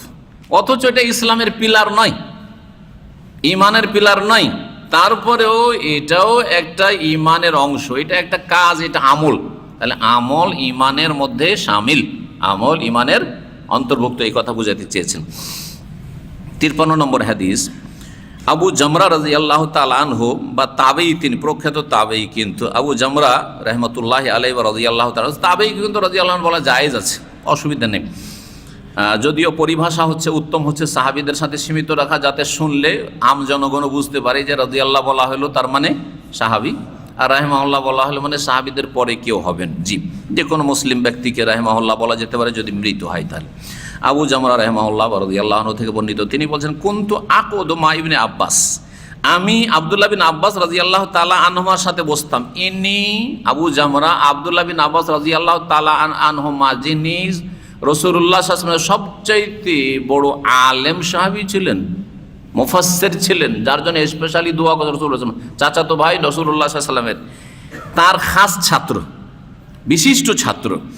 বলছে, ইউজলিসুনি আলা সারিরিহি, আমাকে আদর করে, স্নেহ করে বা ভালোবেসে কি করতেন? তার আসনে বসিয়ে নিতেন। যেখানে ওস্তাদ বসে ইবনে আব্বাস রাদিয়াল্লাহু আনহু হাদিস শোনাইতেন, আয়াতের তাফসীর করতেন, পাশে বসিয়ে নিতেন, পাশে বসিয়ে নিতেন, সিনিয়র ছাত্রকে পাশে বসিয়ে নিতেন। ফাকালা, বলতেন, আকিম ইনদি, একবার বললেন যে তুমি আমার কাছে থাকো, তুমি মাঝে মাঝে চলে যাচ্ছ, যে বাড়ি চলে যাচ্ছ, যে থাকো, আজকে থাকো, কয়েকদিন থাকো। হাত্তা আজ আলালাকা সাহমান মিন মালি, তুমি যদি আমার কাছে থাকো নিয়মিত, তাহলে আমার ধন সম্পদ থেকে একটা অংশ দিয়ে দেবো। ইবনে আব্বাস রাদিয়াল্লাহু তাআলা আনহু প্রথম দিকে মক্কায় ছিলেন, আর মক্কা থেকে তারপরে শেষ জীবনে তিনি ভয়ে, আযাবের ভয়ে, যে মক্কাতে পাপ করলে অনেক গুণ বেড়ে যাবে, ভয়ে তিনি তাইফ চলে গেছিলেন, যে তাইফে তার ইন্তেকাল হয়েছে, তার কবর আছে। তো আমার কাছে থাকো, তোমাকে ধন সম্পদ একটা ভাগ দেবো। ফাকামতু মাহু শাহরাইন, তার সাথে আমি 2 মাস কন্টিনিউ থাকলাম। আগের লোকেরা, আগের আলেমরা যে এলেম শিখেছে, 2 মাস ধরে থাকলেন, আত্মীয় স্বজন বাড়ি ঘর গেলেন না। সুম্মা কালা, তারপর ইন্না ওয়াফদা আব্দুল কাইস লাম্মা আতাউন নবী সাল্লাল্লাহু আলাইহি ওয়াসাল্লাম, এই আব্দুল কাইসের প্রতিনিধি, ওই যে শুরুতে, এটার জন্য হাদিসটা আজকে পড়িয়ে দিলাম, কিছুক্ষণ থামেন। আব্দুল কাইসের এই প্রতিনিধি যখন নবী সাল্লাল্লাহু আলাইহি ওয়াসাল্লামের কাছে আসলো, তখন নবী সাল্লাল্লাহু কি বললেন তাদেরকে? বললেন, মানিল কওম, কে এই লোকেরা? আও মানিল ওয়াফদ, এই প্রতিনিধি দল কে? কালু, তখন তারা বলল, রাবিয়া বংশের। রাবিয়া হচ্ছে বংশ, বড় বংশ, আর আব্দুল কাইস হচ্ছে গোত্র একটা। তো এদের বসবাস কোথায় ছিল বললাম? এ আলহাসা এলাকা থেকে শুরু করে এই যে এলাকাটা রয়েছে, আমাদের যে এলাকা আমরা আছি, পূর্ব দিক সৌদি আরবের এখানে। জি, আর মোদার এলাকা, মোদার একটা বিশাল গোত্র, সবচেয়ে বড় গোত্র বংশ ছিল মোদার বংশ। এই বংশ বাস করত রিয়াজ থেকে আল কাসিম নাজদি এলাকাতে বাস করত। এই আব্দুল কাইসের এদেরকে বা রবিয়া, এরা ইসলাম গ্রহণ করেছিল মোদারের আগে। মোদাররা কাফের অবস্থায় ছিল তখন। তো এরা ইসলাম কবুল করে মদিনা যাবে নবীর সাথে দেখা করতে, মাঝখানে কাফেরদের এলাকা দিয়ে পার হইতে হয়। সুতরাং বড়ই তাদের এই সফর বড় ঝুঁকিপূর্ণ ছিল। একজন, দুইজন, 10 জন সফর করে যেতে পারতো না। জি হ্যাঁ, বিশেষ সময়গুলিতে যখন যুদ্ধ বন্ধ থাকতো, কারণ এক গোত্রের আরেক গোত্রের সাথে, এক বংশের আরেক বংশের সাথে আরবদের মধ্যে লড়াই চলতেই থাকতো। আর বড় বংশগুলি তো বুঝতেই পারেন, আমাদের দেশে এখন কিন্তু গ্রাম অঞ্চলে এক বংশের আরেক বংশের সাথে খুব রেশারেশি, হ্যাঁ আছে না, টানা পোড়া আছে। জি, তো বললেন যে আমরা রবিয়া কালা মারহাবান বিল কওম, স্বাগতম এই সম্প্রদায়কে, আউবিল অফদে এই প্রতিনিধি দলকে, গায়রা খাজায়া ওয়ালা নাদামা, যারা লাঞ্ছিত হয়ে আসে নাই, ওয়ালা নাদামার অনুতপ্ত হয়ে আসেনি, মানে সসম্মানে এসেছে। তারা যে স্বেচ্ছায় এসেছে দিন শিখতে বা ইসলাম গ্রহণ করতে বা ইসলাম গ্রহণ করে এসেছে সাক্ষাৎ করতে, এরা লাঞ্ছিত নয়। লাঞ্ছিত যারা ইসলাম কবুল করেন না। আর অনুতপ্ত নয়, না অনুতপ্ত নয়, সসম্মানে তারা এসেছে, তারা সম্মানিত। নবী সাল্লাল্লাহু আলাইহি ওয়াসাল্লাম তাহলে এইভাবে কি করলেন, আপ্যায়ন করলেন বা ইস্তেকবাল করলেন। তো এইরকমই কোনো মানুষ যদি নতুন মানুষ আসে, তো আমাদের ওইভাবেই মানুষকে সাদর সম্ভাষণ জানানো উচিত। তারপরে বললেন যে ফাকাল, ওরা বললো ইয়া রাসূলুল্লাহ, হে আল্লাহর রাসূল, ইন্না লা নাস্তাতিউ আন নাতিয়াকা ইল্লা ফিশ শাহরিল হারাম, আপনার কাছে আমরা আসতে পারি না একমাত্র হারাম মাস ছাড়া। হারাম মাস কয়টি? 4টি। কি কি? 3টি পরপর, জিলকাদ, জিলহজ, মুহররম, আর আরেকটি হচ্ছে রজব। এই 4টি মাসে দুশ্মনরাও হামলা করতো না, কারণ শ্রদ্ধা করতো মাসগুলির। নানারে দুশ্মন হইলো, দেখতো দুশ্মনকে, তারপরে ওকে মারতো না। দুশ্মন খুন করেছে আমাদেরকে, তারপর মারতো না, না না মারা যাবে না, কারণ এই সময় হারাম, চরম অপরাধ হয়ে যাবে। এগুলো ছিল তাদের মধ্যে। ইসলামে এটা রহিত করে দেওয়া হয়েছে। অন্যায় যদি লড়াই হয় সবসময় হারাম, আর ন্যায় সঙ্গত আল্লাহর দিনের জন্য যদি হয় তো সবসময় জায়েজ। জি, তো হারাম মাস ছাড়া আমরা আসতে পারি না। ওবাইনানা ওবাইনাকা হাযাল হাইয়্যু মিন কুফফারে মুদার, কেন আসতে পারি না আমরা আপনার কাছে হারাম মাস ছাড়া? এই জন্যই যে আমাদের মাঝে, মানে এই যে এলাকা, আমরা এখান থেকে যদি মদিনা যান তাহলে রিয়াজ পার হয়ে যেতে হবে কি হবে না? হ্যাঁ, আল কাসিম পার হয়ে যেতে হবে কি হবে না? এই কথাই বলছেন। জি, যে আমাদের মাঝে আর আপনার মাঝে, আপনি যে মদিনা আছেন, হাযাল হাইয়্যু, এই বংশ রয়েছে মিন কুফফারে মুদার, মোজারের কাফেরেরা, মোদার বংশের কাফের লোকেরা এখানে বসবাস করে, যারা আমাদেরকে অন্য সময় পেলে মেরে ফেলে দেবে। ফামুরনা, সুতরাং বারবার আসতে পারবো না, একবার কোনো রকম করে দল বেঁধে কষ্ট করে এসেছি হারাম মাসে। ফামুরনা বে আমরিন ফাসলিন, আমাদেরকে একটি চূড়ান্ত হক বাতিলের মাঝে পার্থক্যকারী সংক্ষিপ্ত একটা নসিহত করেন বা একটা দিক নির্দেশনা দেন। নুখবেরু বিহি মাওয়ারা আনা, আমাদের পেছনে যাদেরকে ছেড়ে এসেছি আত্মীয় স্বজন বংশধর, তাদেরকে ওগুলো শিখাবো, বলবো। ওয়া নাদখুলু বিহিল জান্নাহ, আমরা আমল করে জান্নাতে যাব। তাহলে আগ্রহ কত, আমরাও আমল করবো জান্নাতে যাওয়া। শিখার উদ্দেশ্য হচ্ছে আমল করে জান্নাতে যাওয়া, আর অন্যরা যে আছে তাদেরকে শিখাবো। আপনারা এখান থেকে যে দিন শিখছেন, প্রথম নিজে জান্নাতে যাওয়ার ব্যবস্থা করবেন, আর তারপরে আপনাদের এই কথাগুলি, আপনাদের পেছনে আত্মীয় স্বজন দেশবাসী আছে, তারা তৌহিদ জানেন না, সুন্নত জানেন না, শিরক বুঝে না, বেদাত বুঝে না, ইসলাম বুঝে না, নামাজের গুরুত্ব বুঝে না, তাদের কাছে পৌঁছাইতে হবে। এটা হচ্ছে সাহাবায়ে কেরামদের আদর্শ। এ কথা বলার পরে তারা দেখলো যে আর একটা মাসলার দরকার, সেটা হচ্ছে পানপাত্র সম্পর্কে, যে কোন ধরনের পানপাত্র বাসন আমরা ব্যবহার করতে পারবো। বেশ কিছু বাসন ছিল যে বাসনগুলি সম্পর্কে আপত্তি ছিল বা দ্বিধাদ্বন্দ্ব তাদের ছিল। বাসন বুঝেন তো, পানপাত্র, জি, খাওয়ার বাসনও বলি আমরা, পান করার বাসন বলি। জি, তো পানপাত্র সম্পর্কে তারা জিজ্ঞেস করলো। আশরে বাহ ফামারাহুম বিআরবাইন, তাদেরকে রাসূলুল্লাহ সাল্লাল্লাহু আলাইহি ওয়াসাল্লাম 4টি নির্দেশ দিলেন। ওয়া নাহাহুম আন আরবাইন, আর 4টি নিষেধাজ্ঞা বললেন। 4টি কথার হুকুম দিলেন আর 4টি কথা থেকে বারণ করলেন। আমারাহুম বিল ঈমানি বিল্লাহি ওয়াহদাহু, তাদেরকে এক আল্লাহর প্রতি ঈমানের নির্দেশ দিলেন। এটা যদি একটি হয় আর বাকি 3টি বর্ণনা করেননি, তাহলে এটাও একটা ব্যাখ্যা। এই হাদিসের বেশ কিছু কথা রয়েছে, সংক্ষেপে বলছি। তাহলে রাসূলুল্লাহ সাল্লাল্লাহু আলাইহি ওয়াসাল্লাম বর্ণনা করেছেন ঠিকই, কিন্তু বর্ণনাকারী এখানে হাদিসটাকে সংক্ষেপ করে দিয়ে যে 4টি কথা বলেছে রাসূলুল্লাহ সাল্লাল্লাহু আলাইহি ওয়াসাল্লাম করতে বা হুকুম দিয়েছিলেন, তার একটা হচ্ছে ঈমান বিল্লাহ, এটা উল্লেখ করেছেন, আর বাকি 3টি এখানে উল্লেখ করেননি, সংক্ষেপ করে দিয়েছেন বর্ণনাকারী। রাসূলুল্লাহ ঠিকই বয়ান করেছেন, কারণ 4টি বর্ণনা করেছেন। আর তারপরে ঈমান বিল্লাহর ব্যাখ্যা দিয়েছেন, ঈমান বিল্লাহর ব্যাখ্যা দিয়েছেন। আর দ্বিতীয় এর ব্যাখ্যা হচ্ছে যে তাদেরকে 4টি নির্দেশ দিয়েছিলেন, যে 4টি নির্দেশ এই শাহাদাতে আল্লাহ ইলাহা ইল্লাল্লাহ থেকে আসছে। সেই 4টি দেখি আমরা। কালা, তারপরে বলেন আতাদুরুনা মাল ঈমানু বিল্লাহি ওয়াহদাহু, এক আল্লাহর প্রতি ঈমান কি জিনিস তোমরা জানো কি? তোমরা বুঝো যে আল্লাহর প্রতি ঈমান কি জিনিস? কালা, তারপরে রাসূল বললেন, কালু, তারা বলল আল্লাহু ওয়া রাসূলুহু আলাম, তারা বলল যে আল্লাহ এবং তার রাসূল সাল্লাল্লাহু আলাইহি ওয়াসাল্লাম বেশি জানেন। নবী সাল্লাল্লাহু আলাইহি ওয়াসাল্লাম বেঁচে থাকাকালীন এইভাবে সাহাবীরা বলতেন, কিন্তু তার ইন্তেকালের পরে মুহাদ্দিসিনে কেরাম মুফাসসিরিন কি বলেছেন? আল্লাহু আলাম, কারণ রাসূলুল্লাহ দুনিয়া থেকে চলে, সুতরাং এই কথা আর বলবেন আল্লাহু ওয়া রাসূলুহু আলাম এরকম না বলে কি বলবেন? আল্লাহু আলাম, আল্লাহ বেশি জানেন। ভাই, আল্লাহ বেশি জানেন। আমাদের দেশের মূর্খ লোকেরা আল্লাহ রসুল বেশি জানে, না ভুল কথা। শুধু তাই নয়, শিরকি কথা বলে আল্লাহ রসুল যা চাই। আরো বলে কিছু মূর্খ লোক আল্লাহ রসুলের দোয়াই ভালো আছে। তারপরে আল্লাহ রসুলের দোয়া কি রে ভাই? আল্লাহ কি দোয়া করবেন আপনার জন্য? না, আল্লাহ দোয়া শুনবেন তো আল্লাহ রসুলের দোয়াই বলবেন, এইটাও ভুল। কিন্তু আর কিছু লোকেরা বলে আল্লাহ রসুলের দয়াই ভালো আছে। আল্লাহ রসুলের দোয়াই তো রসুল ইন্তেকালের পরে কি দোয়া করে, এখনো দোয়া করবেন নাকি যে কেমন আছেন ভাই? বলছে আল্লাহ রসুলের দোয়াই ভালো আছে। তো আল্লাহ দোয়া করেন না, তিনি দোয়া শোনেন। আর রসুল ইন্তেকাল করেছেন, তিনিও দোয়া করেন না আপনার জন্য। তো এই যে কথাটা বল না, তোমরাই কথা এগুলো। আর যে শেষ বাক্যটা বললাম, আল্লাহ রসুলের দয়াই ভালো আছে। আল্লাহর দয়াই ভালো আছে, কিন্তু রসুলের দয়া আবার কি জিনিস?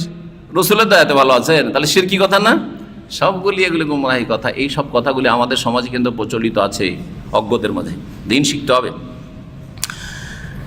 বলছেন যে জানো কি যে ঈমান বিল্লাহ কি? আল্লাহ এবং রসুল বেশি জানে। কালা শাহাদাত, দিন হচ্ছে বা ঈমান বিল্লাহ হচ্ছে কি? শাহাদাতু আল্লাহ ইলাহা ইল্লাল্লাহ, আল্লাহ ছাড়া কোনো সত্য উপাস্য নেই, এই কথার সাক্ষ্য প্রদান করা।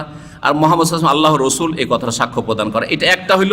তাহলে হয় ঈমান বিল্লাহরই ব্যাখ্যা এই সবগুলি কথা, আর না হলে এটা একটা হইল। দ্বিতীয় হচ্ছে ওয়া ইকামিস সালাত, আর সালাত কায়েম করা।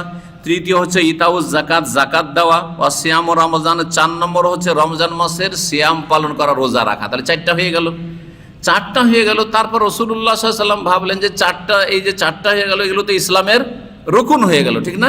আর ইসলামই হচ্ছে ঈমান, ইসলামই হচ্ছে, দেখেন ঈমানের ব্যাখ্যা করতে গিয়ে কিন্তু ইসলামের রুকুন বললেন না? তাহলে ইসলাম ঈমান একই জিনিস, এই কথা ইমাম বুখারী রাহিমাহুল্লাহ বুঝাইতে চাইছেন।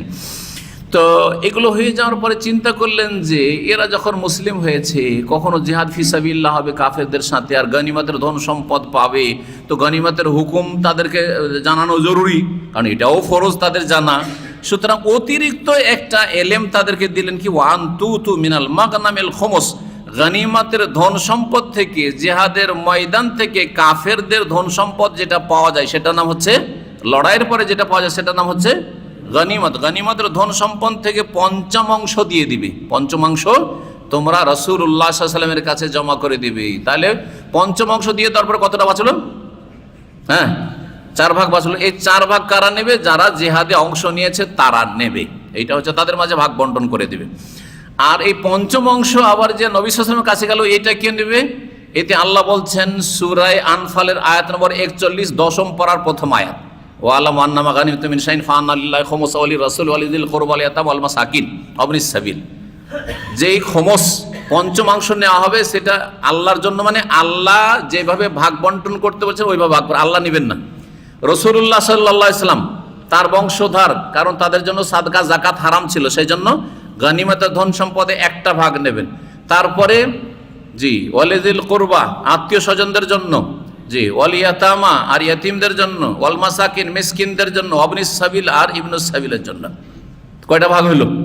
5 ভাগ হইল। 5ম ফির আবার 5 ভাগ, মানে 5 ভাগের যে 1 ভাগ নবী সাল্লাল্লাহু আলাইহি ওয়াসাল্লামের কাছে আসলো, সেটা আবার 5 ভাগে বিভক্ত। 1 ভাগ রাসূলুল্লাহ সাল্লাল্লাহু আলাইহি ওয়াসাল্লাম তার পরিবারের জন্য, আর 1 ভাগ তার জিল কুরবা আত্মীয় স্বজন, বনু হাশিম, বনু মুত্তালিব যারা মুসলিম হয়েছিল তাদের জন্য, আওলাদে রসুল বা আলে রসুল, আলে বাইতের জন্য। আর 1 ভাগ হচ্ছে ইয়েতিমদের জন্য, মিসকিনদের জন্য 4 নম্বর। 5 নম্বর হচ্ছে মুসাফির, যাদের টাকা পয়সা নেই, বিদেশে এসছে, বাড়ি যেতে পারে না, তাদের জন্য। এইভাবে আল্লাহ ভাগ করেছেন। এগুলো শুধু আজকাল শিখার জন্য, কাজের লাগবে না। লাগবে? কাজের লাগালে মুসলিমদেরকে কি হইতে হবে? সত্যিকার মুসলিম হওয়ার চেষ্টা করতে হবে। আল্লাহ যেন মুসলিমদেরকে শক্তিশালী করেন। তারপরে ওয়ানাহাহুম আন আরবা, পাঁচটি যে নিষেধ করলেন না, চারটি বস্তু থেকে নিষেধ করেছিল, ওগুলো কি?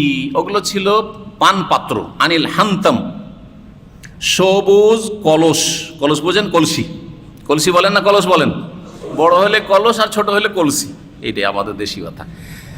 সবুজ রং দিয়ে কলসিকে রঙানো হইতো। এই সবুজ রঙের কারণে তাতে যদি খেজুরের নবীজ রাখা হইতো, যেমন খেজুরের রস রাখছে আজকাল আমাদের দেশে, খেজুরের নবীজ, খেজুর ভিজিয়ে রেখে ওইটা রাখতো, তাহলে তাড়াতাড়ি তাতে নেশা চলে আসতো।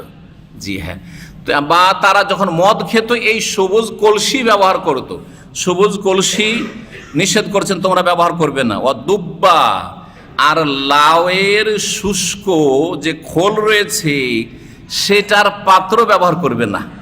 লাউয়ের যে শুষ্ক আপনার এটা আছে, খোল আছে, ভিতর থেকে কুড়িয়ে নিয়ে তারপরে যে আপনার খোলটা থাকে, এই খোলটাকে শুকিয়ে নিলে মজবুত একটা কি হয়ে যায়? পাত্র হয়ে যায়, বাসন হয়ে যায়।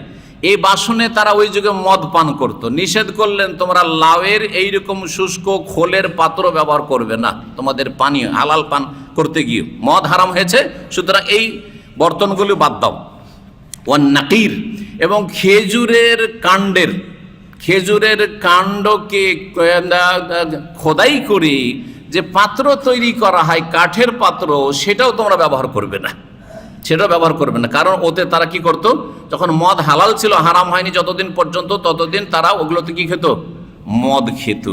ওয়াল মুজাফফাত, এবং আলকাতরা, আলকাতরা বলেন তো, আলকাতরায় রঙা পাত্র ব্যবহার করবে না। এই চারটি পাত্র রাসূলুল্লাহ সাল্লাল্লাহু আলাইহি ওয়াসাল্লাম নিষেধ করলেন। আর বললেন এই মুজাফফাতকে কখনো কখনো কোনো হাদিসে মুকাইয়ার বলা হয়েছে, একই জিনিস। বললেন ইহফাজুহুন্না, এগুলো তোমরা সংরক্ষণ করো, মুখস্থ করে নাও। ওয়া আখবিরু বিহিন্না মান ওয়ারাআকুম, আর তোমাদের পেছনে যারা আত্মীয় স্বজন আছে তাদেরকে এসব শিখিয়ে দিও। এই পাত্রগুলি কেন নিষেধ করলেন এটা দিয়ে আলোচনা শেষ। পাত্র এই জন্য নিষেধ করলেন, একটি ব্যাখ্যা হচ্ছে যে এই পাত্রগুলিতে আরবরা মদ খেত। কখন? যখন মদ হারাম করা হয়নি, ইসলাম কবুল করেছে, তারপরে মদ হারাম করা হয়নি। মদ হারাম করা হয়েছে 6ষ্ঠ হিজরিতে, তার আগে পর্যন্ত মদ খেত লোকেরা। অনেকে মদ খেত, সবাই না খেলে অধিকাংশ লোকই মদ খেত। মদ যখন হারাম করা হইলো, যেই পাত্রগুলিতে লোকেরা মদ খেত, ওগুলো দেখলে মদ মনে আসবে না? আসবে না? আসবে না? জি।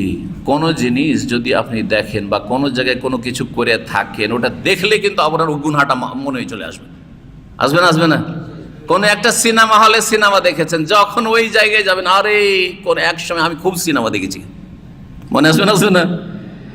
তো এই জন্য প্রথমখানে হারাম করা হলো যে মদ হারাম করা হয়েছে। আর এই পাত্রগুলিতে মদ খেত লোকেরা, যদি এই পাত্রগুলি এখন ব্যবহার করে তো চট করে আবার মগজে মদের কথা ঢুকে যাবে, তখন আবার নিশা ফিরে না আসে। সেই জন্য এই পাত্রই বাদ, এই বর্তনগুলি একবার হারাম করে দাও কিছুদিনের জন্য। প্রথম দিকে হারাম করে দিলেন, কিছুদিন পরে রাসূলুল্লাহ সাল্লাল্লাহু আলাইহি ওয়াসাল্লাম বললেন কুনতু নাহাইতুকুম আনিল আসকিয়াতে, তোমাদেরকে কিছু কিছু পাত্র ব্যবহার করতে নিষেধ করতাম, কিন্তু এখন অসুবিধা নেই, তোমরা যে কোনো পাত্রে খেতে পারো, পান করতে পারো, আর কোনো অসুবিধা নেই। তাহলে এই হাদিস কি করা হয়েছে?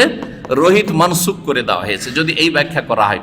দ্বিতীয় ব্যাখ্যা হচ্ছে, কেউ কেউ বলেছেন যে এই যে পাত্রগুলি, যে ধরনগুলি, কাঠের পাত্র, তারপর লাউয়ের খোলের পাত্র, আর সবুজ কলসি, আর আলকাতরার পাত্র, এগুলিতে মদ ভিজাইতো, বা মদ ভিজার আগে সেটাকে হালাল করে তো খাওয়া যায়। ধরেন খেজুর, আপনি শুকনো খেজুর খাবেন না, আপনি 2-4-10 ঘন্টা ভিজে রেখে দিলেন, আর তারপরে সকালবেলা খেয়ে শীতকালে, এতে নেশা আসবে না কিন্তু। যেমন খেজুরের রস খাওয়া এরকম করে জায়েজ বিনা নেশাতে, তেমন এটাও জায়েজ, এটাকে নাবিজ বলা হয়। তো এটা ভিজাইলে হয়তো কি তাড়াতাড়ি করে তাতে নেশা চলে আসতো, তাড়াতাড়ি করে কি হইতো? নেশা চলে আসতো। রাসূলুল্লাহ বললেন যে এই পাত্রগুলি ব্যবহার করিও না তোমরা নাবিজে বা পান পাত্রে, যেই পাত্রগুলিতে নাবিজ ভিজাইলে, খেজুর ভিজিয়ে রাখলে তাড়াতাড়ি তাতে নেশা আসার আশঙ্কা আছে বা সম্ভাবনা আছে। এই জন্য রাসূলুল্লাহ সাল্লাল্লাহু আলাইহি ওয়াসাল্লাম এই পাত্রগুলি নিষেধ করেছিলেন। এই পাত্রগুলির সাথে এখন আমাদের আর কোনো সম্পর্ক নেই, থাকলেও কোনো সম্পর্ক নেই, সব পাত্রই জায়েজ। বাস নবী সাল্লাল্লাহু আলাইহি ওয়াসাল্লাম বলে ওয়ালা তাসরাবু মুশকিরান, যাতে নেশা আসে সেটা পান করবে না, বাকি যে কোনো পাত্র ব্যবহার করতে পারেন। আপনি আমাদের দেশে যেমন এক সময় ব্যবহার হইতো পিতল, কাঁসা, তারপরে আসলো আপনার স্টিল, আরও অ্যালুমিনিয়াম, এই সেই যা হয়, আপনি মাটির বাসন ব্যবহার করেন, যা করবেন তাই করেন, কাঠের বাসন ব্যবহার করেন। কাঠের বাসন আমাদের দেশে অনেক সময় লবণ রাখে, হ্যাঁ, কোনো অসুবিধা নেই, জায়েজ আছে। এখানে আজকের আলোচনা শেষ করছি। জাযাকুমুল্লাহ খাইর ওয়া সাল্লাল্লাহু আলা মুহাম্মদ ওয়া আলা আলিহি ওয়া সাহবিহি আজমাইন।